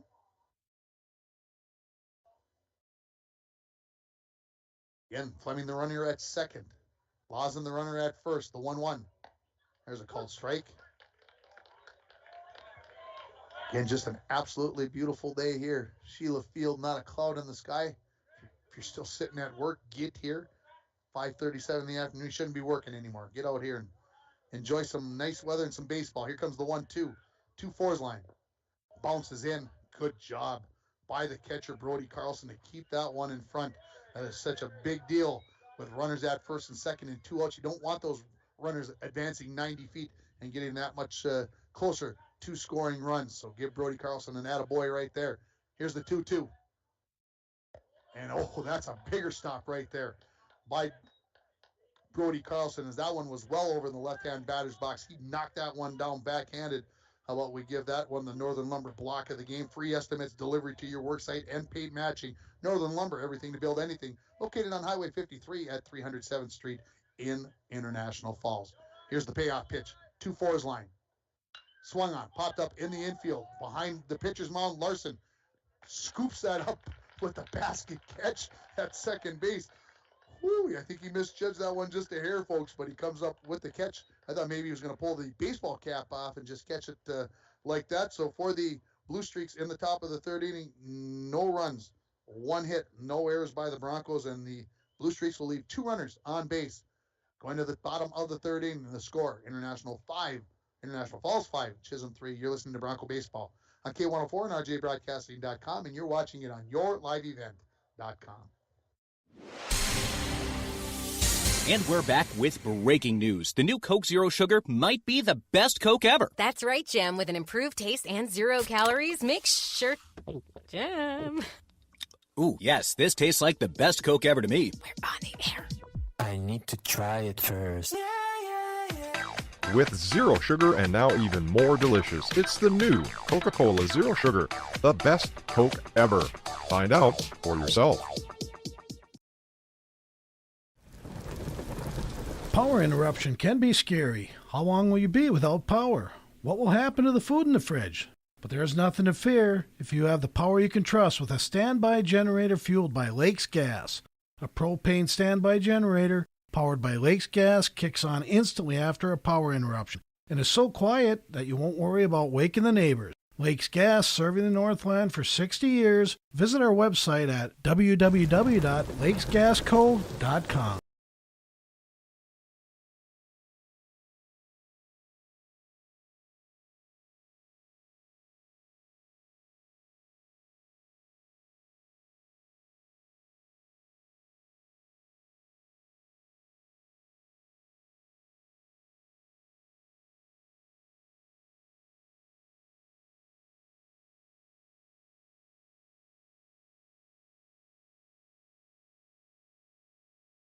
Of the third inning for the Falls, 7-8-9, just like at the bottom of the second inning. Parker Savonin, Matt Worley, and Brody Carlson. That's who the batters will be for the Broncos here. As they lead it 5-3 on your Rainy River Community College scoreboard. Fleming out for his third inning of work. First pitch on the way, bounces in, and Sundquist couldn't keep the block on that one. 53 pitches, 2 strikeouts, 2 walks for Fleming through 2 innings of work. The Broncos have 5 runs on 4 hits. They've left 4 runners on base. They've been the beneficiary of 5 Chisholm errors. Part of the reason why they lead this game 5-3. The 1-0 to Savonin. That one also bounces in, so now 2-0 the count. Looking over at Jet Tomczak, he's got 73 pitches by my count through 3 innings, so he may not come back out for the 4th inning here if he is on a pitch count. The 2-0 up high. So now I'm looking down at Coach Talmadge, looking to see if he puts up the stop sign. Just walks around with his hands behind his back. Trusts his senior left fielder to make the right decision here on 3-0. Fleming called strike. Gets an attaboy and a couple of good jobs from his infield. Always good when you're a pitcher and you got your boys behind you telling you that you did good. Here comes a 3-1 from Fleming to Savonin, and that bounces in. And it's a 5-pitch walk to lead off this 3rd inning. And here comes Matt Worley playing center field. Got down an unbelievable sacrifice back in the bottom of the 2nd inning. That kind of spearheaded the start of that 4-run inning as Worley somehow got the bat in front of him as he was going to get it right in the guts, right in the sternum, and got that bunt down. Here's the first pitch to him from Show's bunt, and he gets the bunt down again. This one's even better. Jude Sundquist from behind home plate throws down. Splinter jumps up to catch it, and he comes down with it. And another sacrifice. This one's on the 2-3 put out. So Worley does his job, gets the runner to second base in Savonin. He just about beat that out. That was, I'll just say it this way, a lesser catcher, a lesser athlete behind the home plate. I don't think he gets Worley. I think he beats that out for a single. But Jude Sundquist got on top of that one in a hurry. Brody Carlson steps in. He had an RBI single back in the 2nd inning. Also scored a run in that 4-run 2nd inning. First pitch is a called strike on the outside corner. So 1 down here in the bottom of the 3rd inning. Savonin now standing at second base. Carlson looks down at Coach Talmadge as he runs through a set of signs. Savonin again at second base. Pascuzzi going to try to hold him close there. Here's the pitch. Swung on. Right in the 1st and 2nd base hole. Not going to get there. There's another single. Savonin, he is going to try to score. He delayed. Here comes the throw. It's not going to be in time. And Carlson's going to try to advance to second. The throw down. Now they got him in the pickle, and he is going to be out. But we will give the RBI single to Brody Carlson as Savonin comes home, and then he is going to be thrown out on the 9-2-6 put out for the 2nd out of the inning, and that will bring the top of the order and Jet Tomczak to the plate. Carlson maybe just a hair aggressive. I like the idea. Make him make a throw, but Sundquist threw a bullet down to his brother, the shortstop, right by second base, and Carlson was dead to right. So now 2 outs here. Tomczak reached twice in this game so far on errors, so he's technically 0 for 2, but he scored twice as the Broncos lead at 6-3. If I didn't say that, said they scored a run. I don't think I said the score, so 6-3, the lead for the Falls. First pitch to Tomczak, swung on, popped up towards center field. High one. This one's going back in the center fielder. It's over his head. Wegner finally picks it up, and Tomczak with his speed into second base with a stand-up double. I thought that ball was an easy popcorn pop fly, and that ball just kept flying and flying and flying, and that's what I talked about with Jet Tomczak, where the way he was batting last summer, the ball just coming off the bat and with a lot of velocity. Now, again, that ball was high into the air, but apparently that ball was carrying, and maybe a little breeze maybe had an adjustment on that as well. Here comes Newt Borger, a couple of walks and a run scored so far in this game. Broncos leading at 6-3 on your Rainy River Community College scoreboard, and looking to make that one run here in the third inning. Maybe make it into a crooked number with a base hit by Newt. First pitch way outside. Again, the Broncos 0-2 on the season. We'll call Chisholm 0-1. They ended up with a tie, unable to get a game completed due to time constraints at Mesabi East on the turf there. The 1-0 from Fleming to Borger. That's just a bit outside. I thought that was the way the umpire was standing up. He was going to call that a strike, but he does not. So a couple of hits in this inning for the Broncos. One hit. Two hits. They have 2 hits after the single by Carlson, then the throw out. Here's the ball driven out of play by Borger back towards the softball field. And that foul ball is brought to you by Falls Lumber Company, 201 4th Street. 2-1. Outfield for the Blue Streaks, playing just about straight away on the right-handed batting Borger. Corners back, playing well off the lines here. The 2-1. Ball tip into the mitt, makes it 2-2. That ball was on the outside of the zone, and Borger went after that one. And he looks down at Coach Phil Talmadge, kind of maybe with a little distress. And Coach Talmadge says, "You're all right. Think about what you saw on that one. Make it happen here on the next pitch, the 2-2. That's down in the dirt. Sundquist keeps it in front of him and keeps Jet Tomczak standing on second base. So now the count full to the senior Newt Borger, playing shortstop today. I know he played shortstop on Tuesday at Greenway GNK, and not sure where he played in the first game, as I was doing a softball game on the radio that day. Fleming looks around, got the call. Here comes the 3-2, and this pitch is way outside, and the Broncos. That's the third straight walk for Newt Borger. So, and let's see. I look back at all 3 of them, all on full count pitches. Not too bad. Good eye there by Borger. So here comes Cody Joslin. Reached on a fielder's choice, reached on an error. So officially 0 for 2 in the ball game. But a big opportunity here. Broncos up by 3, and a couple of guys on with 2 outs. First pitch to Joslin. High and wide.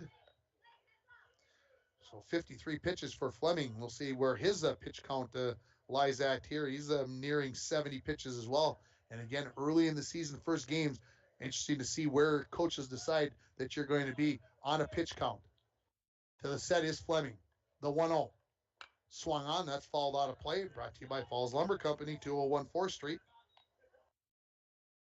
So 1-1 here. Joslin's put both balls in play.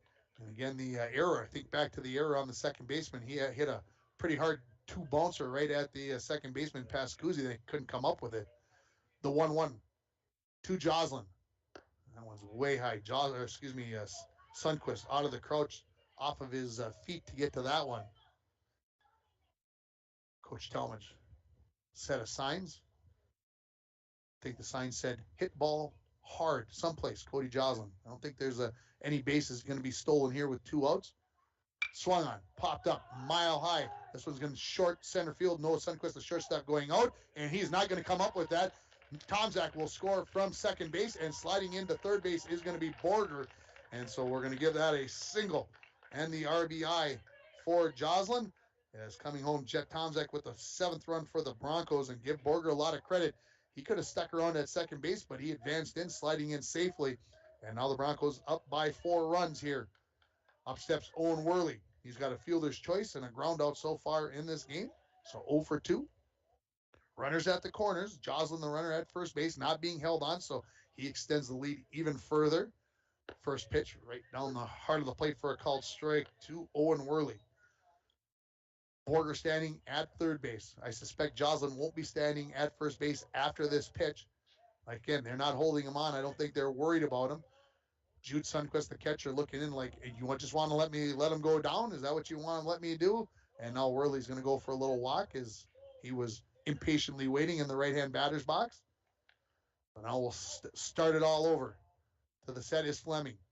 Swung on right up the middle. Oh, good job by Fleming as he snares that at the top of his reach. Throws over to Splinter to retire Worley on the 1-3 put out for the third out. But the Broncos will add 2 runs on 3 hits. No errors, and they are going to leave 2 runners on base. That's 6 total for the Broncos through 3 innings, and they've got 7 runs. They lead it 7-3 after 3 innings. You're listening to Bronco Baseball on K104 and RJBroadcasting.com, and you're watching it on yourliveevent.com. Rainy Lake Medical Center is proud to offer local athletes a robust sports medicine program that includes comprehensive rehabilitation for athletic injuries, post-surgical rehab, and return to sports guidance. Rainy Lake Medical Center's Advanced Concussion Management Program offers additional protection and peace of mind to athletes and parents. For more information, call Rainy Lake Medical Center Therapy and Wellness Department at 283-5420. Good luck, athletes, on a successful year from Rainy Lake Medical Center. A message from CAPE, Couchiching Area Prevention and Education. The 2021 International Falls Positive Community Norm Student Survey found that most students agree that vaping or using e-cigarettes is never a good thing for anyone in their age range to do, and many students disapprove of their friends vaping or using e-cigarettes. CAPE is working together to empower the communities within Couchiching County to reduce alcohol and other drug use among youth and young adults. Together, we are strong. This ad has been funded by MNDHS BHD. Ekman GM of International Falls is excited about 2022. Spring is here with new GMC vehicles coming in every day. Check this out. A new 2022 GMC Terrain all-wheel drive SLT, four-wheel drive, MSRP on this $39,960, sale price only $39,210. Lots going on at Ekman GM, GMC. We are professional grade GMC. Find out more at EkmanIFalls.com.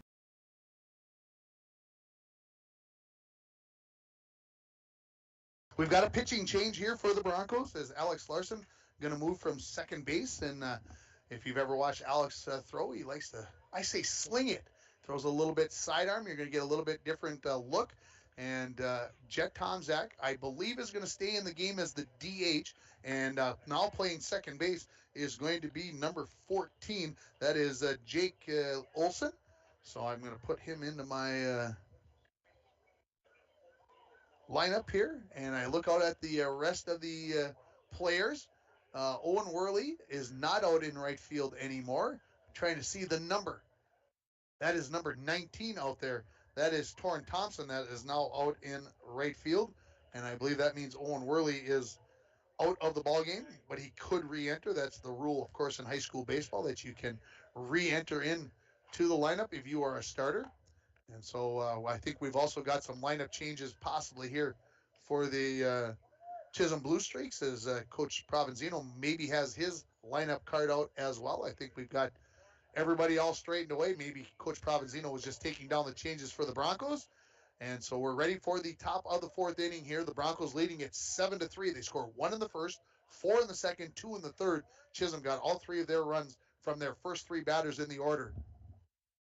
And for the Blue Streaks here in this top of the fourth inning, going to lead off with the number 9 batter, Dominic Pascuzzi, followed by the leadoff Noah Sundquist and Ben Wegener. So again, relief pitcher in here. It is going to be Alex Larson pitching for the Broncos. Holds that glove right up underneath the brim of his cap. Gives the nod to Brody Carlson in the first pitch of the fourth inning on the way. Just inside to Pascuzzi as he stuck in there. And of course, Alex, as I said, he kind of slings it, throws it sidearm, has a little bit of tail on that. So it's going to go into the right-handed batters. And we'll see if Alex can keep that ball under control here. The 1-0. There's a breaking pitch for a called strike. That's just filthy. I would not want to be a right-handed batter looking at that after you had that one that came in at you on the flare, and all the curveball comes at you and it comes right across for the called strike. Here's the 1-1. Swing and a miss. That one that was down in the dirt. So Alex Larson, you'll take that one. And I think Pascuzzi maybe got fooled on that second pitch and then said, all right, I got it in my mind. I'm going to take a swipe at this next one. He's going to throw me a strike. And he maybe chased one down in the dirt. Pascuzzi struck out to end the first inning, so he's 0 for 1 here in the ball game. The 1-2. Called strike 3. So a good start here for Alex Larson in relief of Jet Tomczak. And here comes Noah Sundquist. A single and a strikeout for the leadoff batter for the Blue Streaks in this game.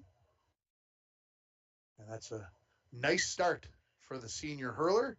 And I was surprised to find out during the pregame interview, if you missed it, I asked Coach Phil Talmadge, how many guys can pitch? How many guys would you go out there? He said, we got 17 on the roster. 15 of them we could put out onto the mound. We feel that comfortable. That's a high number, folks. First pitch to Sundquist is a called strike on the inside corner. 7-3, the Broncos lead it here on your Rainy River Community College scoreboard. Start your voyage at RRCC. Your future awaits you right here in your own backyard. Give them a call at 285-7722. The 0-1 to Noah Sundquist. Down in the dirt. Bounces away from Brody Carlson. That's one of the few pitches he hasn't been able to smother and keep in front of him.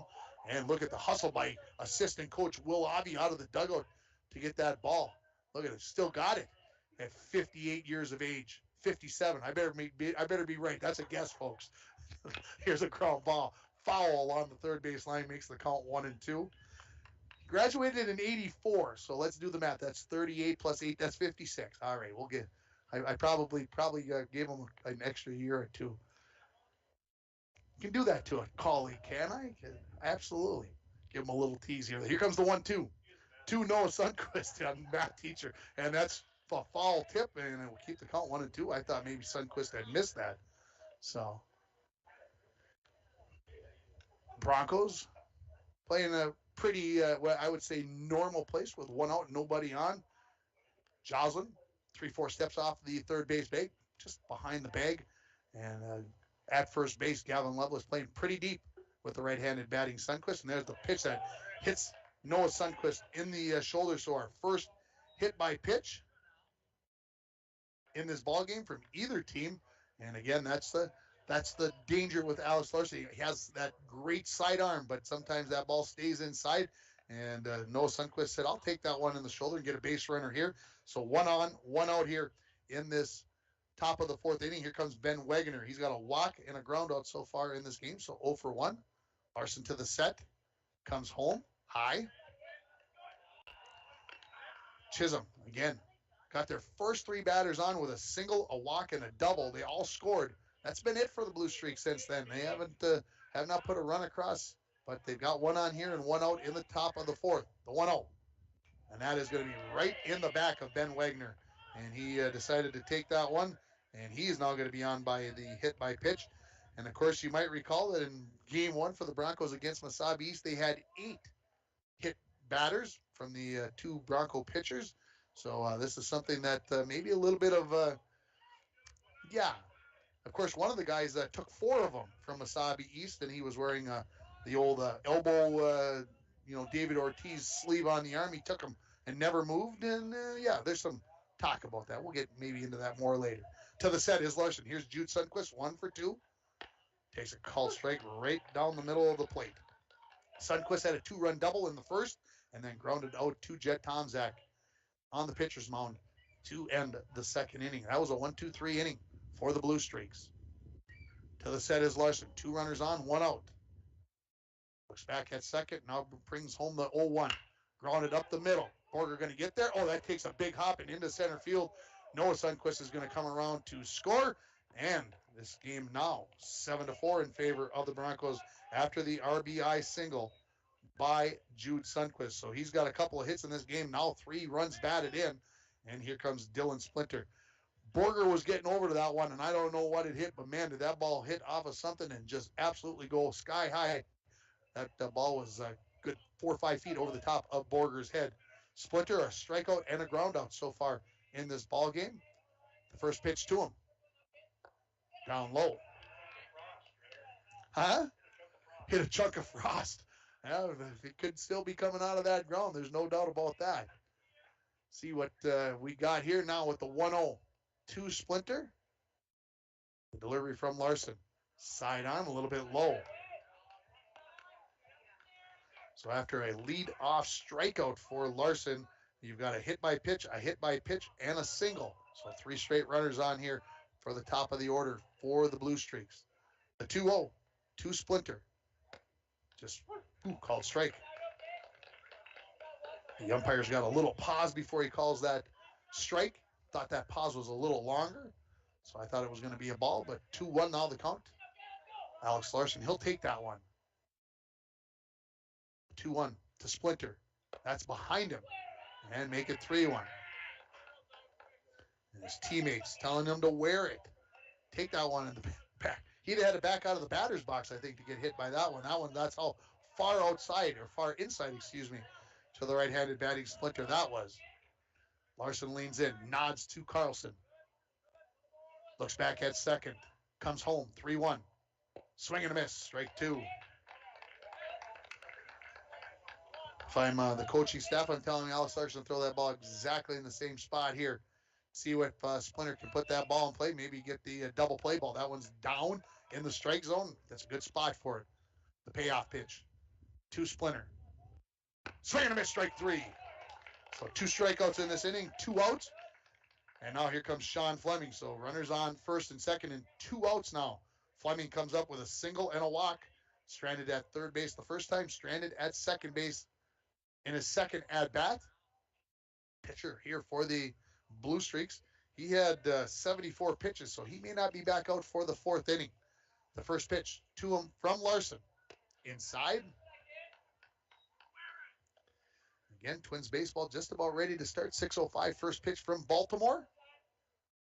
Hopefully the Twins can rebound and get going back in the right direction here after that 9-4 loss last night. The 1-0 to Fleming. Way outside. So Larson not necessarily struggling with the strike zone up and down, but right now in and out is where he's been having struggles getting it back over the top of the plate. As he's falling behind here, 2-0 to Fleming. Next pitch, outside. Now a pitch away from possibly loading the bases.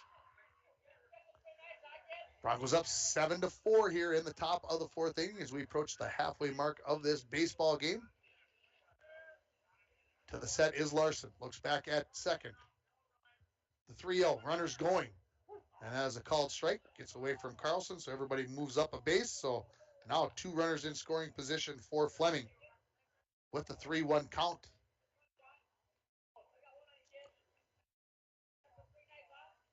So that loosens things up over at first base for Gavin Lovelace. Can play off the bag with the left-handed batting Fleming. That makes things always a little bit calmer over there for a first baseman. Here comes the 3-1. Swing and a miss. So now full count here. And Larson, who's already struck out a couple of batters, but also hit a couple of batters in this inning, looking maybe to get out of the inning here, only giving up the 1 run to the Blue Streaks. Larson, the nod to Carlson. To the set. The 3-2. Ground ball at the plate, hit the foot of Fleming, so we'll do it all over again here at 3-2. Of course, tomorrow night we'll have Twins baseball for you on KGHS. We'll have Wild Hockey for you on K104. Thanks to all our sponsors that allow us to bring you Wild Hockey and Twins baseball. The 3-2 to Fleming. Swing and a miss, strike 3. So 3 strikeouts in the inning. And the Chisholm Blue Streaks come up with a run on 1 hit. No errors, and they are going to leave 2 runners on base. We're headed to the bottom of the 4th inning. The score, International Falls 7, Chisholm 4.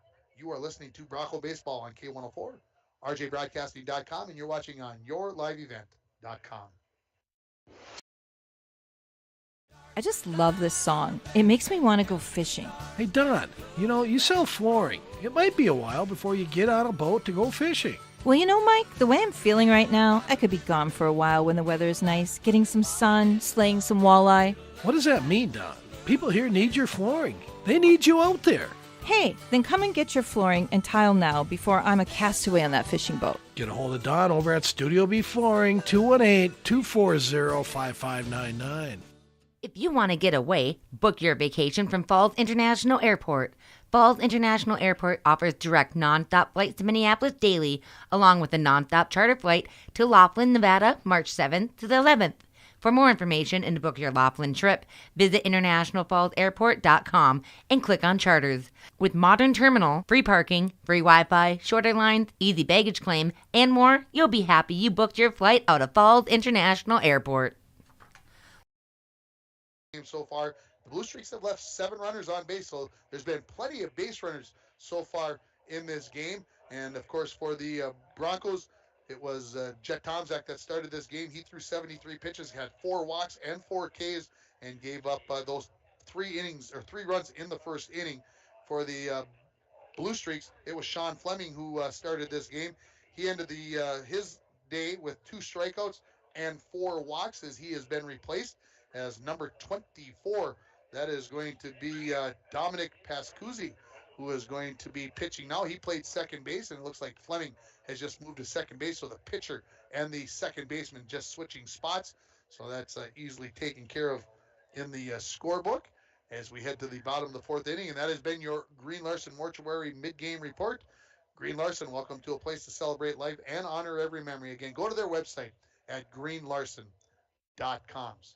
So Pascuzzi is the, just got to find him here on the roster. He's one of the 9th graders. They've got 6 9th graders out of 13 kids on the that dress varsity that are 9th graders. So lots of youth with this Chisholm Blue Streaks team, and the umpire is giving Pascuzzi plenty of opportunity to warm up as well. They've been doing that the entire game, and again, I think it's the right thing to do here early in the season.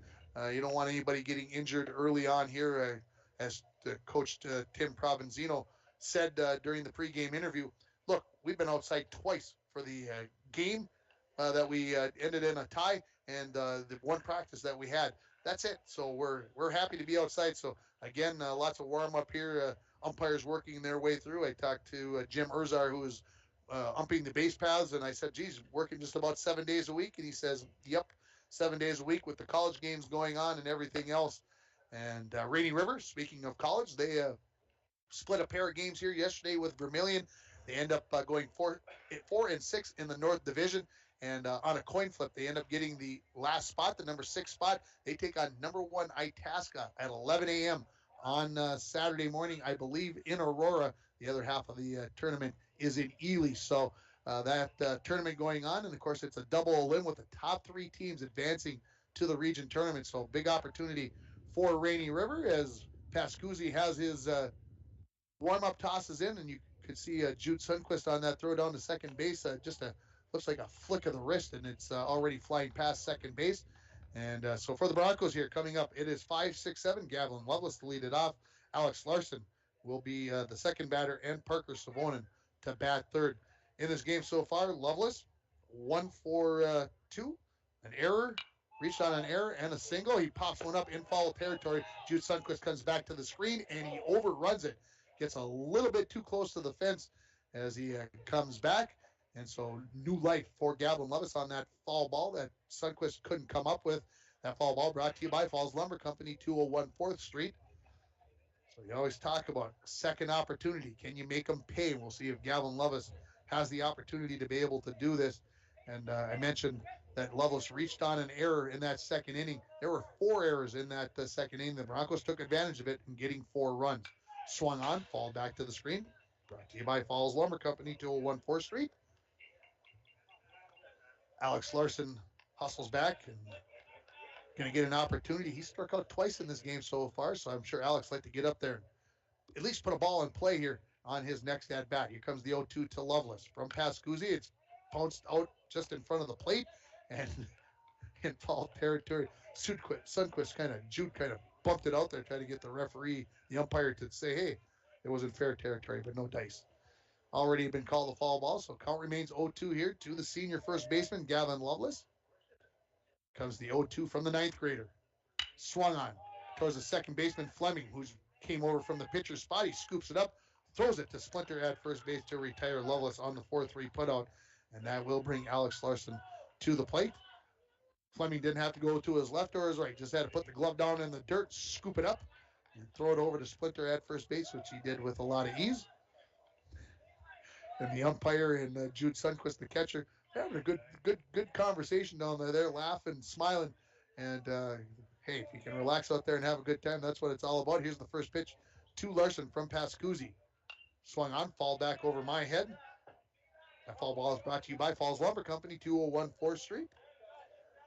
Got a lot of cars out in the parking lot with the junior high game going on over on the JV field, and of course the game going on here at Sheila Field at 10 minutes after 6 on a beautiful evening here in International Falls. The 0-1 to Alex Larson. Swung on. That is through the hole between third and short, and there's the base hit for Alex Larson. That is the 6th hit of the game for the Broncos. And here comes Parker Savonen. Savonen reached on an error, got on with a walk, scored both times. So he's got 2 runs in this game. Only Jet Tomzak can say better than that. He's got 3 in his 3 plate appearances. And of course, the new rule this year in high school with the pitcher and the DH, and you can stay in the ball game and all this other stuff. There's a called strike to Savonen on the first pitch.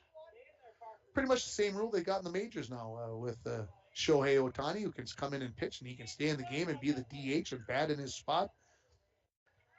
Yeah.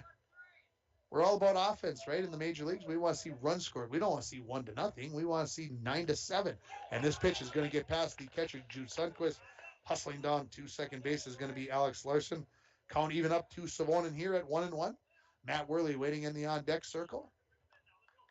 Matt, a couple of sacrifice bunts so far in this game. I don't think he's going to be asked to sacrifice when he comes up this time, so we'll get to see maybe a true full at-bat for the center fielder, Matt Worley, in this upcoming at-bat.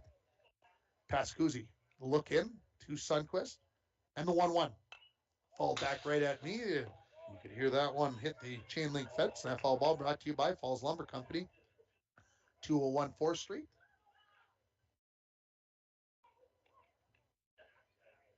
Corners, third baseman Warner playing even with the bag. Splinter, the first baseman, he's playing good 4 or 5 steps behind and well off the line with the right-handed batting. Savonen swung on. That ball is going to be cut off by Sundquist. He's not even going to try to make a throw. He had to go deep in the hole, and Sundquist said, you know what, with a runner going to third base, I am just going to hold on to this one and put runners at the corners. And I think, Noah Sundquist, I think you made the right decision on not trying to throw that one. So 1 out here, runners at the corners for the Broncos. And here comes Matt Worley, 0 for 0 in the game with those 2 sacrifice bunts. And the second one was a dandy. He had a chance to beat that one out for a single. Just got it thrown out by a step. Pascuzzi to the set. Going is Savonen. Pitches inside. They're going to throw down, and that is going to be well off the bag. And that ball is going to bounce off the glove of shortstop Noah Sundquist and into short center field. And that will allow Alex Larson to jog home with the 8th run for the Broncos as Savonen comes up with the stolen base, and then we'll call the run home on the error by Sundquist as that ball just kept tailing away from the other Sundquist and makes the Bronco lead 4 runs. The 1-0. Swing and a miss by Matt Worley. Makes the count 1-1. Coach Talmadge telling Matt, keep those hands back. 8-4 the lead for the Broncos on your Rainy River Community College scoreboard.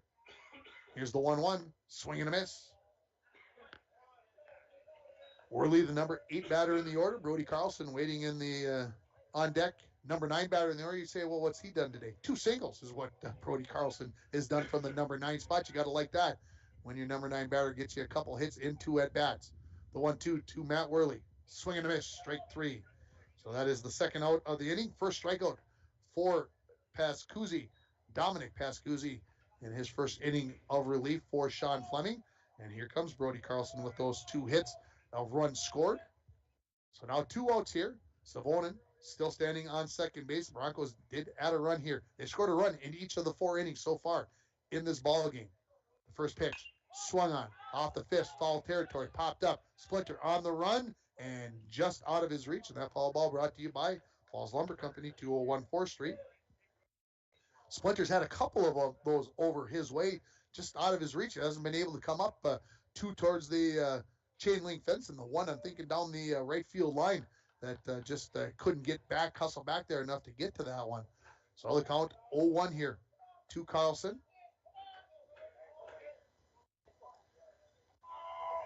Jude Sundquist getting his equipment back on, so a little delay here. And 0-1. I think they're looking up at the scoreboard and seeing that it says 1-0, and so I think they're just making sure it's 0-1. Yep, their umpires are happy. So he's going to throw a ball here anyway, so we'll just make the count 1-1. It'll be easy. You don't need to change it on the scoreboard. That's the way to. No, we'll see. Pascuzzi ready. Swung on right up the middle, and that is going to be the third base hit for Brody Carlson. Savonen wheels around third base. He will score, and the Broncos lead it by a score of 9-4. And I probably failed to say this, and I should have said it, but Brody Carlson had 2 singles. He had 2 RBIs, RBI on each one of those. Guess what? He just came up with his third RBI single of the ball game. Here comes Hayden Swenson into courtesy run for the catcher Brody Carlson. And up steps Jet Tomczak. As I mentioned earlier, 3 runs so far in this game. He's got reached on an error, and a double so far in this game. And the Broncos, again, lead it by a score of 9-4 on your Rainy River Community College scoreboard. Pascuzzi to the set. Not holding the runner on at all. Here's a swing and a miss at a high pitch to Tomczak. Surprised that they are not holding the courtesy runner Hayden Swenson on. I would think, well, no, they are. Splinter's going to walk over there kind of nonchalantly and hold him on. Pascuzzi to the set. Comes home. Swing and a miss. Same spot, just a little bit, same height, just a little bit inside. And Jets like, oh boy, why did I swing at that one, man? What it's all about. Make sure you learn from it. Pascuzzi looks over at first to the set. The 0-2 to Jet. Swung on, popped up. Foul territory, and I believe out of play over the third base dugout. So we'll keep it at 0-2. That foul ball brought to you by Falls Lumber Company, 2014 Street. Coach Talmadge going through a set of signs. I think I see in there Steele with 2 strikes for Hayden Swenson. We'll see if he's going on this 0-2 pitch, see if he tests the arm of Jude Sundquist from behind home plate. The 0-2, he is going. Check the swing, and Sundquist wanted the call strike 3. He's going to appeal if he wants. Maybe the umpire says, yeah. Sundquist kind of shrugs his shoulder like, oh, I thought that was strike 3 that the swing went through, but the umpire says no. So 1-2 now the count. Stolen base for Hayden Swenson, who's standing on second base. Pascuzzi comes home just outside. Just outside. 2-2. The count here now. Broncos leading it 9-4 on your Rainy River Community College scoreboard. 1 in the first, 4 in the second, 2 in the third, and 2 so far here in the fourth. Hayden Swenson a huge lead at second base. Pascuzzi doesn't even look back at him. Pitch inside corner. Here comes a throw by Jude Sundquist down, and he is safe. And Noah Sundquist says, I got the tag on him. And the umpire says, no, you did not. That is a big throw from Jude Sundquist. You can see why he's going to be able to play at the next level. Full count here now to Jet Tomczak. Swenson, he'll be thinking about that big lead, about being ultra aggressive out here. The 3-2 popped up. Foul territory. Sundquist got the mask off, and he comes over, and he cannot come up with that. So Jude Sundquist from the catcher position battling with those foul balls, and Sundquist falling down, and Newt Borger grabs him right by the chest protector from behind and helps him up. And Newt Borger, the good deed for the day, helping up the opposition. So the count remains 3-2. That foul ball brought to you by Falls Lumber Company, 201 4th Street. Pascuzzi toes the pitch in rubber. Looks back at second. Hayden Swenson with a big lead out there. Fleming trying to hold him close from the second base position. The pitch home, down in the dirt, and a walk. So the 4th time that Jet Tomczak has been on base in 4 innings. And here comes Newt Borger. Well, Newt, no official at-bats in this game so far. He's got 3 walks. He's been scored 1 run, stranded at third, forced out at second, and one of the other ones here. And he's got a chance to add to this 5-run lead for the Broncos. Could come up with a big hit here. Pascuzzi to the set. First pitch home. Down in the dirt. Jude Sundquist does a good job of keeping that one from going to the backstop and allowing the Bronco runners to advance 90 feet. And we're going to have Bronco baseball for you on Saturday morning at 11:30. Pregame starts right around 11:10 as the Broncos take on the Proctor Rails. The 1-0 to Borger. Swing and a miss. Saw he one leg there, but I'll tell you what. I think Borger was out in front of that one just a bit. I think he got a little aggressive, got a little anxious on that one, and just needs to keep those hands back and wait on that one, and he'll drive that one someplace. The 1-1 from Pascuzzi. Called strike at the knees. Good spot by the 9th grader, who came in relief of Sean Fleming for the Blue Streaks. If you're just joining us, Chisholm 3 runs in the first, 1 in the fourth for their 4 runs. Here comes the 1-2 to Newt Borger. Outside, Tried to frame that one in there was Jude Sundquist. So 2-2 now the count. Hayden Swenson, the courtesy runner for Brody Carlson at second base. Jet Tomczak at first base. Lots of speed on the base pass for the Broncos. Pascuzzi to the set. Huge lead for Swenson. Here's a ball driven towards right field. And this is going to get down for a hit.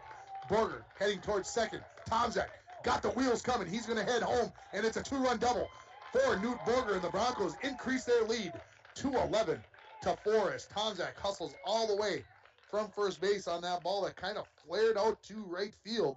And again, it's a 2 RBI double for Newt Borger. So Newt on base all 4 times he's appeared at the plate. And here comes Cody Joslin.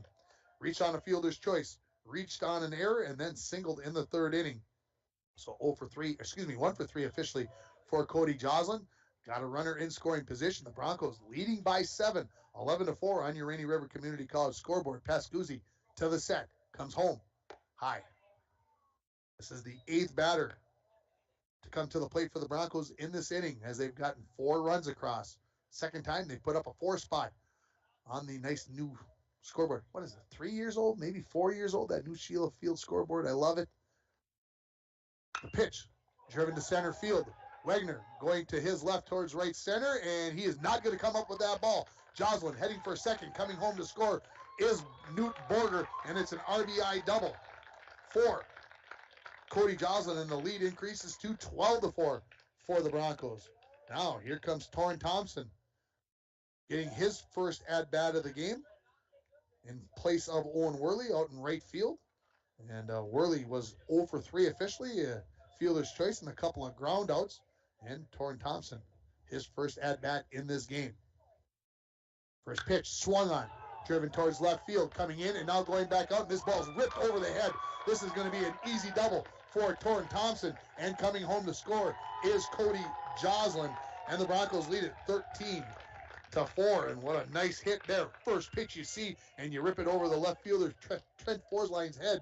And that's the way you do it. We're going to give that the play of the game, brought to you by Canner Electric for all your electrical needs, both commercial and residential. Stop at Canner Electric at 500 4th Street in International Falls, or you can call them at 218-283-8319. Here comes Gavin Lovis. Second time he's been to the dish in this first inning. He's going to take a called strike. He grounded out to the second baseman, Fleming, to start this inning. He's got a single, reached on an error, and that ground out. So 1 for 3 for the senior, Gavin Lovelace. Next pitch to him. That's down in the dirt, and now trying to advance the third. The throw down by Sundquist, not in time, and getting in there safely is Torrin Thompson. He wasted no time as that ball got away not very far from Jude Sundquist, and he aggressively heads down to third base. So now just 90 feet away. A big run here in this game possibly, because this could get it to a 10-run lead, and of course the 10-run rule could go into effect in the after the top of the 5th inning. The 1-1 to Lovelace. Ground ball into right field, and coming home with the 14th run of the ball game is Torrin Thompson on the RBI single by Gavin Lovelace, and that's going to get Tim Provenzino out of the first base dugout as he makes the walkout towards the mound. This mound visit is brought to you by Service Master of International Falls. For a home that is professionally cleaned all year round, call Service Master at 218-283-4475. Todd and Gretchen will take very good care of you. And the right fielder coming in, that is Ethan Lawson. He's making the run in, and I think he's thinking that if Coach Provenzino is going to make a pitching change, he is going to make that pitching change. So we'll take a break with the score. International Falls 14, Chisholm 4. You're listening to High School Baseball on K104 and RJBroadcasting.com, and you're watching it on YourLiveEvent.com. Lake of the Woods Foods of Baudette is proud to be sponsoring Bronco Sports. Lake of the Woods Foods invites everyone to Baudette to check out the new look and added additions to our beautiful store. Caribou Coffee with takeout or drive-up service. Our full-service butcher shop with International Falls' very own Paul Dremel cutting your meats to order. Shell Gas with 91 non-oxy gas for snowmobiles and four-wheelers. It's new, it's exciting. Visit the new and improved Lake of the Woods Foods of Baudette. Check out our Facebook page and weekly ad at lakeofthewoodsfoods.com. Does the fresh air, bright blue skies, and warmer temperatures have you daydreaming about cruising the lake or hitting the open road to make some great memories? Hi, I'm Tony Palm, lender at True Star Federal Credit Union. Whether you're looking for a boat, camper, motorcycle, or all-terrain vehicle, I'm here to finance your fun so you can experience a great summer like never before. Apply online at TrueStarFCU.com or stop by the credit union to see me in person. TrueStar, where banking is brighter. Federally insured by NCUA. At Packaging Corporation of America, we're proud to sustainably manufacture America's top-selling brand of paper right here at our International Falls Mill. PCA is committed to U.S. manufacturing, environmental excellence, and providing great support to the many events that make our community unique, including the International Falls Bass Championship. At Packaging Corporation of America, we make more than paper. We make a difference. Runs in the bottom of the fourth inning. They lead it 14-4 on your Rainy River Community College scoreboard. I hadn't checked my phone in a while. This inning's been going on for a while. Got an update from War Road with the Broncos softball team, and my connection said, let's not talk about it. There's been so many errors. 22-3, the Broncos trailing the War Road Warriors. It was 1-1 after an inning, but things have fallen apart for the Broncos over in War Road. And we'll have Broncos softball on the air for you on Monday when they travel to Ely, weather provided. Of course, Paul and Dwayne will get their act together and quit predicting rain. It will stop raining. So, come on. All right. Let's reset it for you here. The Broncos got a runner on first base in Gavin Lovelace. Here comes Alex Larson. He had a single and a run scored already in this inning. He's 1 for 3 on the day with a couple of strikeouts. The first pitch from the new pitcher, Lawson. Grounded down the third base line. That's smothered by by Werner. Throws to second base. Not going to be in time. And Larson will get on with the error, I'm going to call it, on the third baseman. Maybe that's a little bit unfair. We talk about that all the time. But a play that he was right there. Probably should have made it. Here comes Parker Savonin. Parker reached on an error. Walked. Singled. He's been at the plate 3 times. He scored 3 times in this game. And again, the only one who can say better is Jet Tomczak, who has scored 4 times in this ball game already. The first pitch from Lawson, called strike on the outside corner. So the Broncos, 2 outs here, and I'm going back and looking for that second out. That was on the strikeout by Matt Worley. So 1, 2, 3, 4, 5, 7 consecutive batters have reached here for the Broncos with 2 outs, and they have added 5 runs in that span.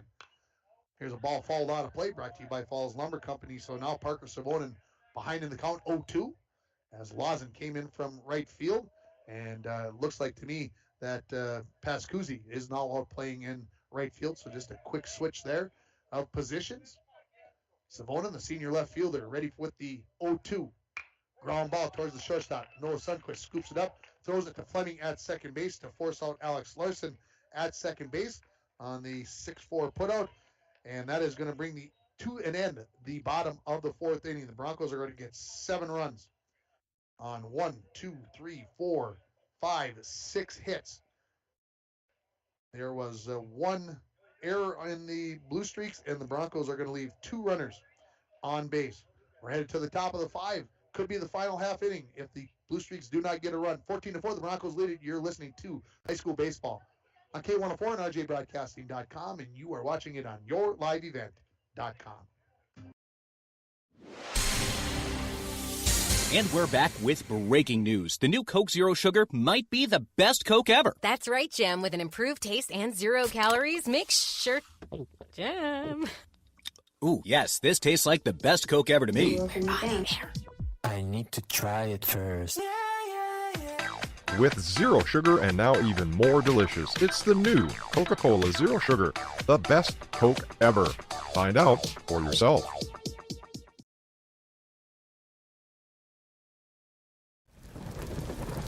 Power interruption can be scary. How long will you be without power? What will happen to the food in the fridge? But there's nothing to fear if you have the power you can trust with a standby generator fueled by Lakes Gas. A propane standby generator powered by Lakes Gas kicks on instantly after a power interruption and is so quiet that you won't worry about waking the neighbors. Lakes Gas, serving the Northland for 60 years. Visit our website at www.lakesgasco.com. The pitcher, Ethan Lawson, to lead it off, followed by Blake Warner and Trent Forsline, the 6, 7, 8 batters in the batting order for the Blue Streaks. Again, they need 1 run or this game will end by the 10-run rule. as Alex Larson out for his second inning of relief work. In that fourth inning, he had 26 pitches, 3 Ks, and 2 hit batters, as the Blue Streaks did score a run, as the first hit batter, Noah Sundquist, did score. And I think Alex is ready to go. Well, maybe not. I thought the throw, I think the throw is coming down here. Larson, one final toss here, and we'll get this top of the 5th inning. And if this game does end, of course, stay tuned for the Manco Trucking post-game show, where we'll name our North Star Electric Energy Star Player of the game. As Lawson comes to the plate, he reached on a walk in the first inning, singled in the 3rd inning, and stranded both times on the base paths. 14-4 here again, as we head to the top of the 5th inning. Larson, of course, will be in the full windup here to start this 5th inning. The first pitch on the way.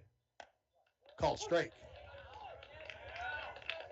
Again, Alex Larson with that sidearm delivery. A little nod to Carlson. Here comes the 0-1. Swing and a miss. Had a pitch down in the zone, so 0-2 now. Make sure you listen to the morning show tomorrow morning. We'll have all the sports. Get you all set up for the weekend. Here comes the 0-2 to Lawson. Curveball. Oh, I was ready to give you the old called strike 3, but I don't get to do it, folks. I wanted to. Really bad. Really. I tried to will that one in for you, folks, but couldn't do her. So the count hits 1-2. That breaking pitch, that's just filthy. Here comes again, swing and a miss. This one's going to get past Carlson, and Lawson is going to reach on the error, and so the K with the error puts Lawson on first base, and that runner is important again in the framework of this game, because if Lawson comes home to score, that will take the 10-run rule out of play here. Here comes Blake Warner playing third base, a walk and a strikeout so far in this game. Larson to the set, delivers, just a hair low.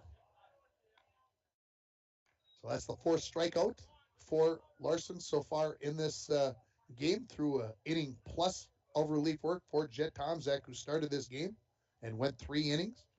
The 1-0. Called strike on the inside corner. Tomzak in those 3 innings through 73 pitches had 4 Ks and 4 walks. And again, I think if this game was being played in a month, he keeps pitching, but early in the season, 73 pitches, that's a big number. The 1-1. Swing and a miss. So Larson looking for his 5th strikeout here.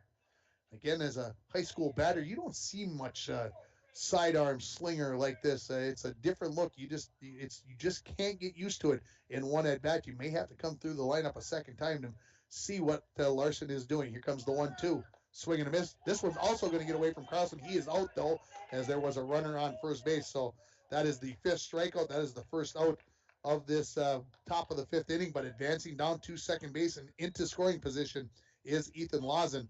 Trent Forsline, we got a pinch hitter here, number 26. And I got to look at this is Lawrence Oberg that is going to pinch hit for Chisholm. So his first at bat here. Forsline was 0 for 2 with a couple of pop-outs in the infield. First pitch to him. Called strike at the letters. So 5 strikeouts now through an inning and a third for Alex Larson. Larson quickly likes the call from Brody Carlson from behind the plate. Here comes the 0-1. Inside. Lawrence Holberg batting in the number 8 spot here, pinch hitting. And the on-deck circle is Dominic Pascuzzi, who's playing in right field now after starting at second and then coming in as a relief pitcher. The 1-1. Little curveball that stays up high.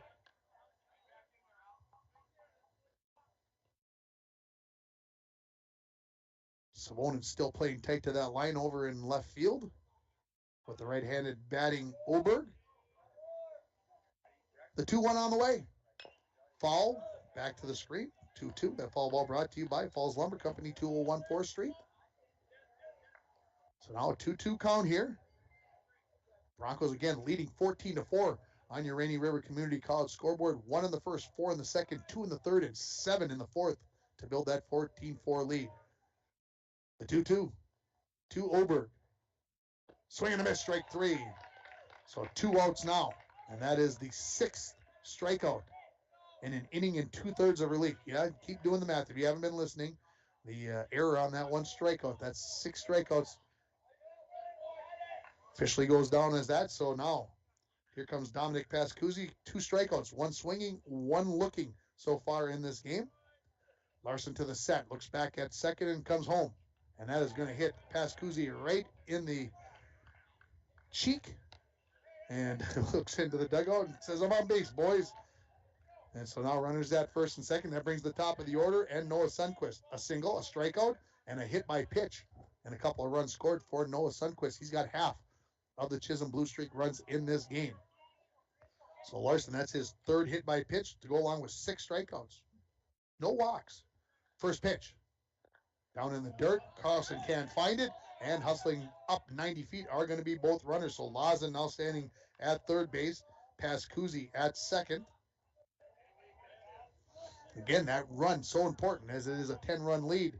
If the Blue Streaks can get one across here, the Broncos will have to come up in the bottom of the 5th. If not, Broncos are going to win this game by the 10-run rule. The 1-0. 2-0, as that one is low and wide of the strike zone.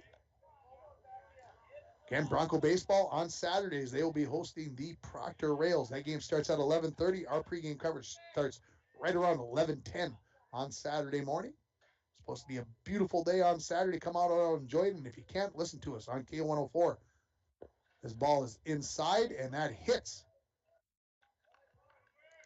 Apparently Noah Sundquist in the foot. I couldn't tell that from my angle as the umpire was in the way. But now the base is loaded, and coming out of the dugout is going to be head coach Phil Talmadge. So that is the 4th hit batter.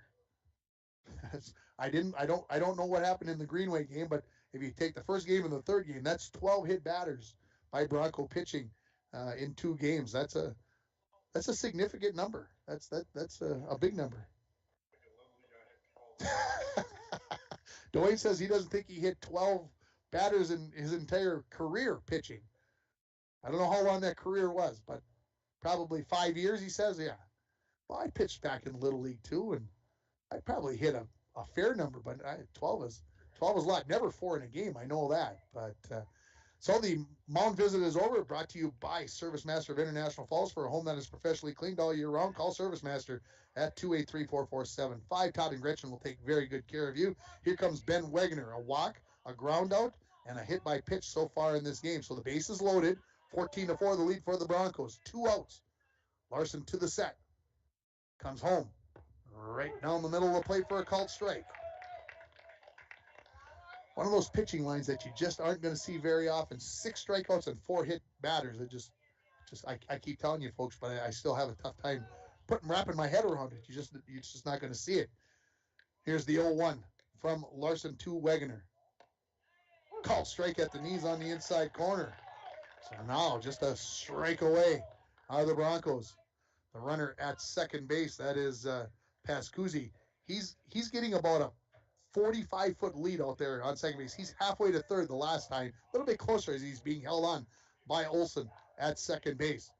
Ooh, that curveball just about got Wegner. He almost pushed across the 5th run by hitting Wegner in the elbow, and Wegner was not going to move for that one. He was going to take that one the whole way and get that run across to get it to a 9-run lead for the Broncos. Larson to the set. The 1-2 on the way. Just missed the outside corner. That's a great spot on 1-2. See if you can get Wegner to chase it, but it just makes the count 2-2. 2 outs. Larson going to take a little extra time on this one. Feel the tension. Big pitch here, the 2-2. To Wegner. And that hits him.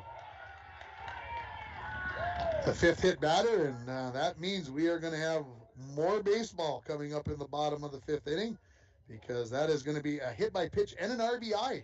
That's an RBI the hard way as Lawson comes home to score the 5th run for Chisholm, makes it 14-5, and that brings head coach Phil Talmadge back out of the dugout, and I think that is going to be the end for Alex Larson.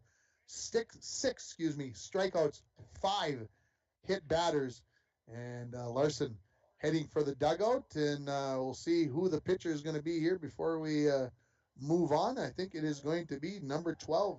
It looks like it is going to be Keaton Maish that is going to pitch, and still had a necklace on, so they get that off so we don't have any issues. And this mound visit again brought to you by Service Master of International Falls. For a home that is professionally cleaned all year round, call Service Master at 218-283-4475. We'll take a quick break, and we'll come back after the warm-up pitches from Maish. You're listening to Bronco Baseball on K104 and online at rjbroadcasting.com. A message from CAPE, Couchiching Area Prevention and Education. The 2021 International Falls Positive Community Norm Student Survey found that most students agree that vaping or using e-cigarettes is never a good thing for anyone in their age range to do, and many students disapprove of their friends vaping or using e-cigarettes. CAPE is working together to empower the communities within Couchiching County to reduce alcohol and other drug use among youth and young adults. Together, we are strong. This ad has been funded by MNDHS BHD. Ekman GM of International Falls is excited about 2022. Spring is here with new GMC vehicles coming in every day. Check this out. A new 2022 GMC Terrain all-wheel drive SLT, 4-wheel drive, MSRP on this, $39,960, sale price only $39,210. Lots going on at Ekman GM, GMC. We are professional grade GMC. Find out more at EkmanIFalls.com.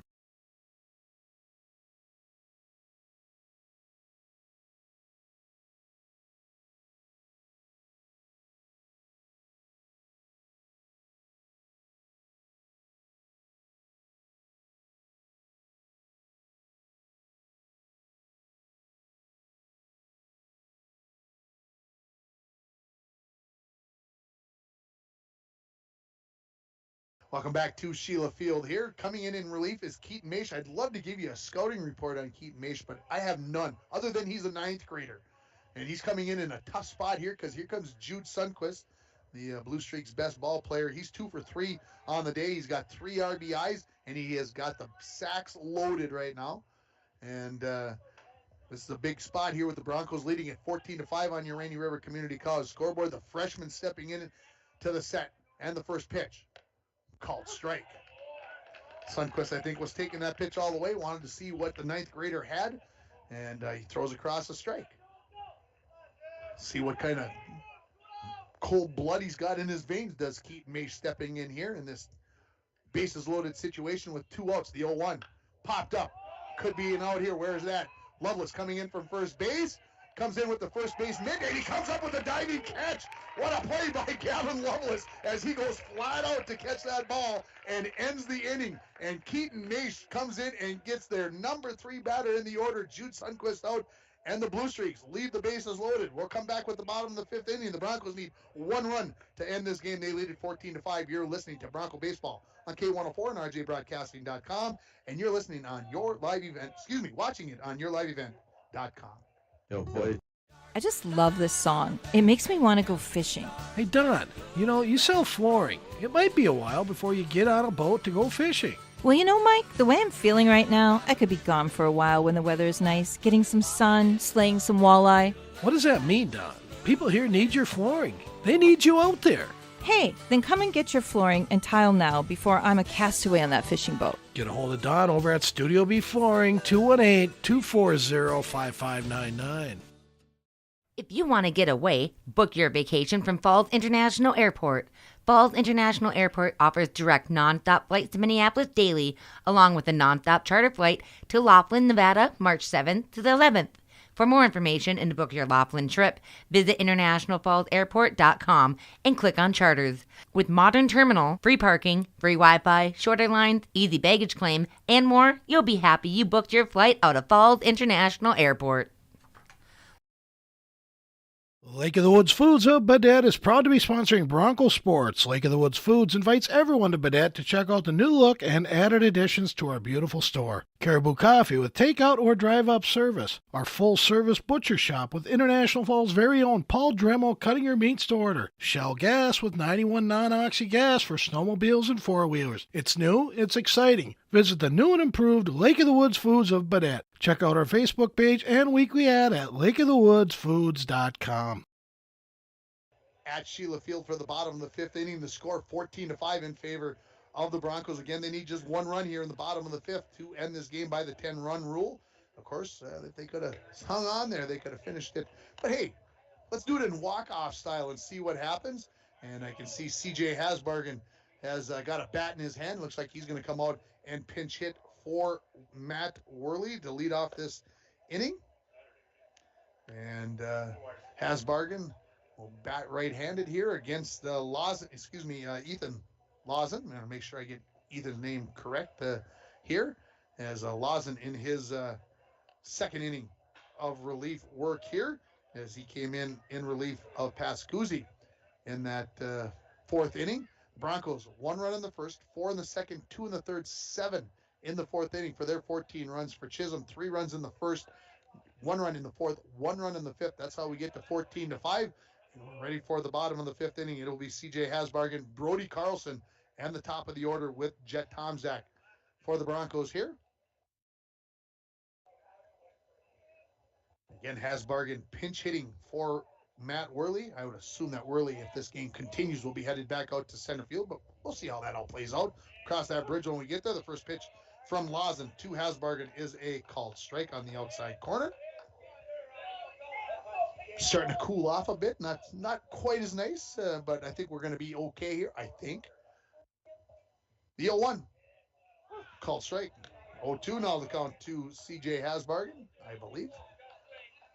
I think I got it right. Scoreboard has 1-1. So stand by. The pitch to C.J. Way outside. So 1-2, I believe the count. Yes, it is. The umpire puts the fingers up for me. Thank you. And the count 1-2 here to Hasbargen. Both corners for the infield playing well off the bases here. The 1-2. Swing and a miss. Strike 3. So the first out here in the bottom of the fifth. And here comes Brody Carlson. Number 9 spot in the batting order. I'm going to brag him up again, folks. 3 singles. Each one of them has an RBI attached to it. So from the number 9 spot, you get 3 hits and 3 RBIs.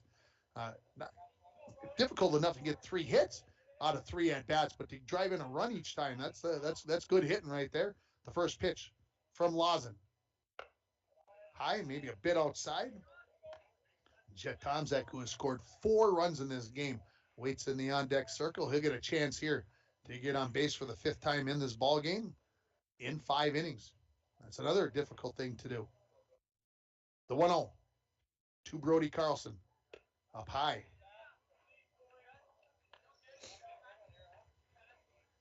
Lawson, after the follow through, a little walk out front to the mound.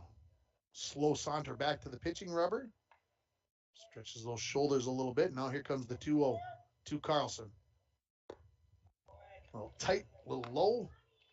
3-0. So now you see if, looked at the sign down there. All you got was a head nod from head coach Phil Talmadge in the third base coach's box. What does that tell Brody Carlson? Swing away on 3-0? We'll see. Nope. Put the bat on your shoulder and take a called strike, because that's what that head nod means, I guess. As we steal signs, I feel like the Houston Astros all of a sudden out here doing, yeah. So let's count 3-1 here now. 1 out, bottom of the 5th inning. Broncos up by 9, 14-5. And this one is over the head of Carlson, and he reaches base for the 4th time in this game, but he'll do it this time without putting the ball in play.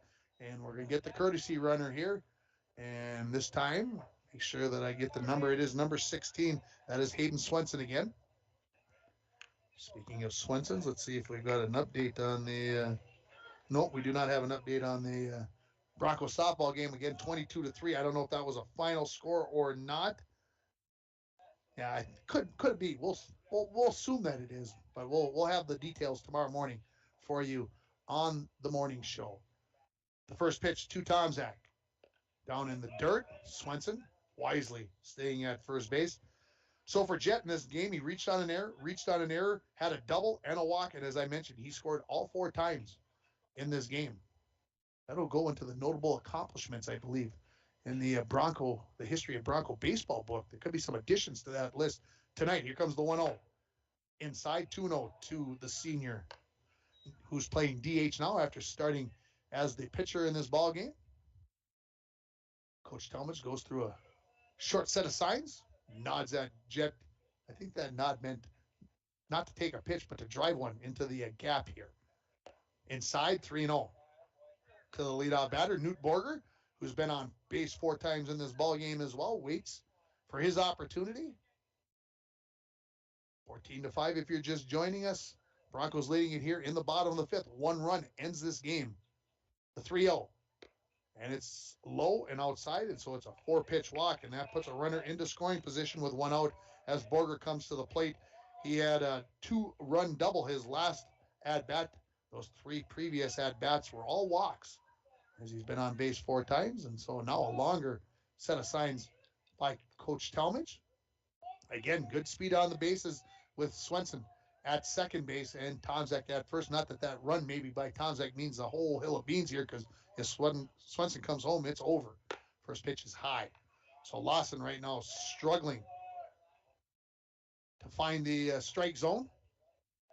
As at least the last 6 pitches, maybe 7 pitches out of the strike zone, as he walked Brody Carlson and Jet Tomzak back to back. Lawson, a long look in. Now he's to the set. And the pitch down in the dirt. Jude Sundquist, good job of getting over into the left-hand batter's box and knocking that one down and not allowing the runners to move up. Borger, as I mentioned, with the 3 walks so far here in this ball game, has shown a good eye. Matter of fact, all 3 of those walks with 3-2 counts. So you got to have sometimes some ice in your veins to take a pitch on 3-2. The 2-0. That's called strike at the knees. Good spot there by Lawson as he finds his way back his first strike in at least 8 pitches. Again, the Broncos finish it up here. Stay tuned for the Manco Trucking post-game show, where we'll name our North Star Electric Energy Star player of the game. The 2-1. Down in the dirt, 3-1. I was hoping that was going to be a Bert Blyleven call there, kind of subtly, that we talked about the post-game show, that things were going to go in the right direction. Newt couldn't get a pitch there to swing at. See if he finds one here on 3-1 from Lawson. Pitch swung on, pulled foul. Brought to you by Falls Lumber Company, 201 4th Street. So why not Newt? Why not get to another full count? 5 at-bats, 5 plate appearances, 4 full counts. The other one was a 2-2 count, so Newt been up there. That's kind of what you do from the leadoff spot, where you take lots of pitches and see what's happening, but he's doing it from the number 2 spot. Here's the payoff pitch from Lawson. Called strike 3. Borger couldn't pull the trigger, and that he wanted that walk, and there's a called strike, so the second strikeout of the inning for Lawson, and here comes Cody Joslin. He's got a couple of hits and a fielder's choice and an error in this ball game, a couple of RBIs, a run scored, so 2 for 4 is Cody Joslin. Now 2 outs here. Broncos with a pair of runners on, but that 1 run, that runner at second base, and Hayden Swenson, the big one here, that would finish the ball game here. He can come across home plate. First pitch. Called strike at the letters. Broncos have scored a run in each inning so far in this ball game. 7 of them in the last inning, in the bottom of the 4th, to help build that 14-4 lead, now sitting at 14-5. The 0-1 to Joslin. Driven towards right field. It's a little cue ball. That's over the head of Splinter. Swenson going to be sent around third. He's heading for home. Here comes the throw from right field. The relay coming in. It's not going to be in time, and the Broncos are going to win this ball game by a score of 15-5, as coming across with the winning run is going to be Swenson on Cody Joslin's 3rd hit of the ball game, and the Broncos win it by a final score of 15-5. We'll take a break. We'll come back with our post-game show brought to you by Manco Trucking. You're listening to Bronco Baseball on K104, rjbroadcasting.com, and you're watching it on yourliveevent.com. At Packaging Corporation of America, we're proud to sustainably manufacture America's top-selling brand of paper right here at our International Falls Mill. PCA is committed to U.S. manufacturing, environmental excellence, and providing great support to the many events that make our community unique. including the International Falls Bass Championship. At Packaging Corporation of America, we make more than paper. We make a difference.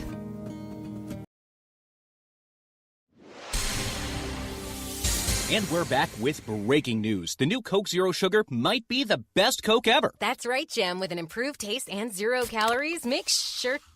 Jam. Ooh, yes, this tastes like the best Coke ever to me. We're on the air. I need to try it first. With zero sugar and now even more delicious, it's the new Coca-Cola Zero Sugar, the best Coke ever. Find out for yourself. Power interruption can be scary. How long will you be without power? What will happen to the food in the fridge?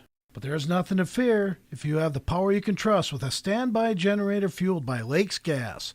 A propane standby generator powered by Lakes Gas kicks on instantly after a power interruption and is so quiet that you won't worry about waking the neighbors. Lakes Gas, serving the Northland for 60 years. Visit our website at www.lakesgasco.com.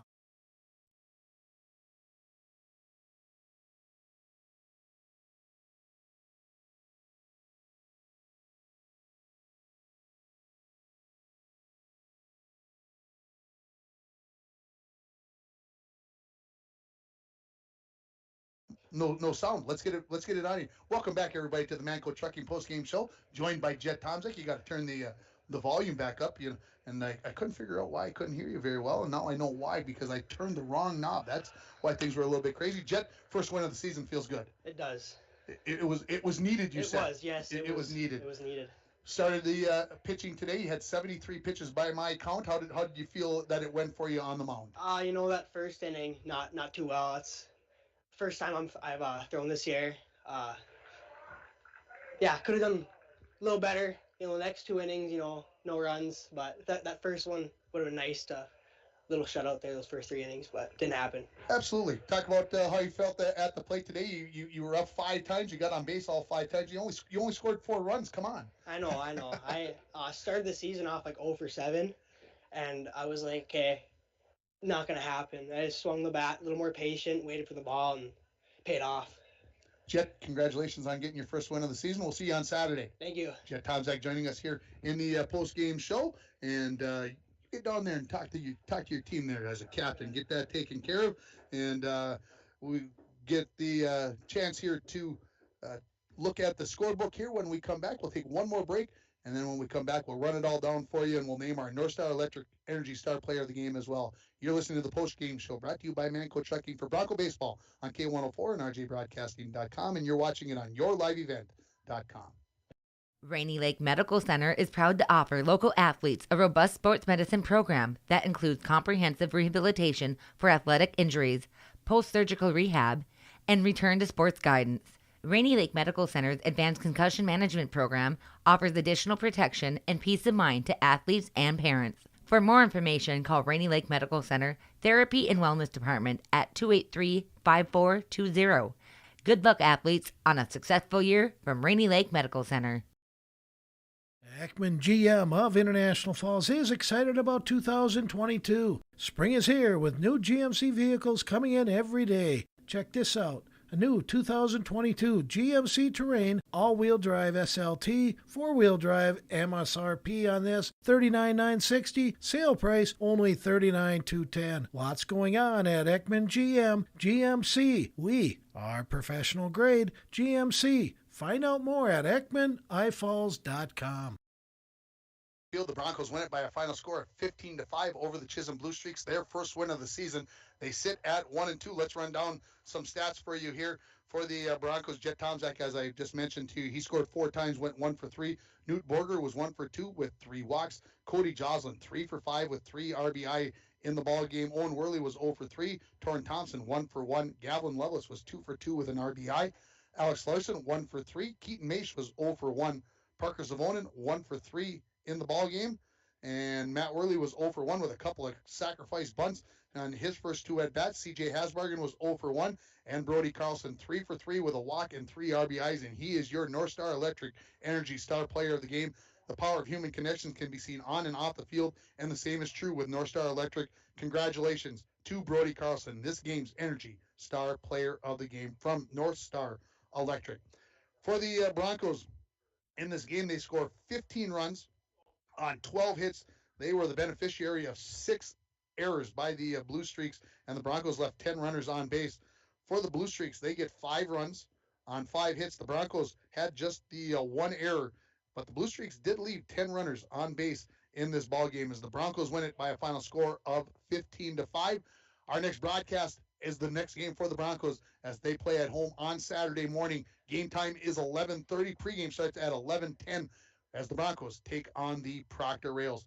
Thanks for Dwayne for bringing it to you on yourliveevent.com. I'm Tim Ringhopper wishing you a very good evening. The Broncos win it by a score of 15-5. You've been listening to Bronco Baseball on K104 and online at rjbroadcasting.com.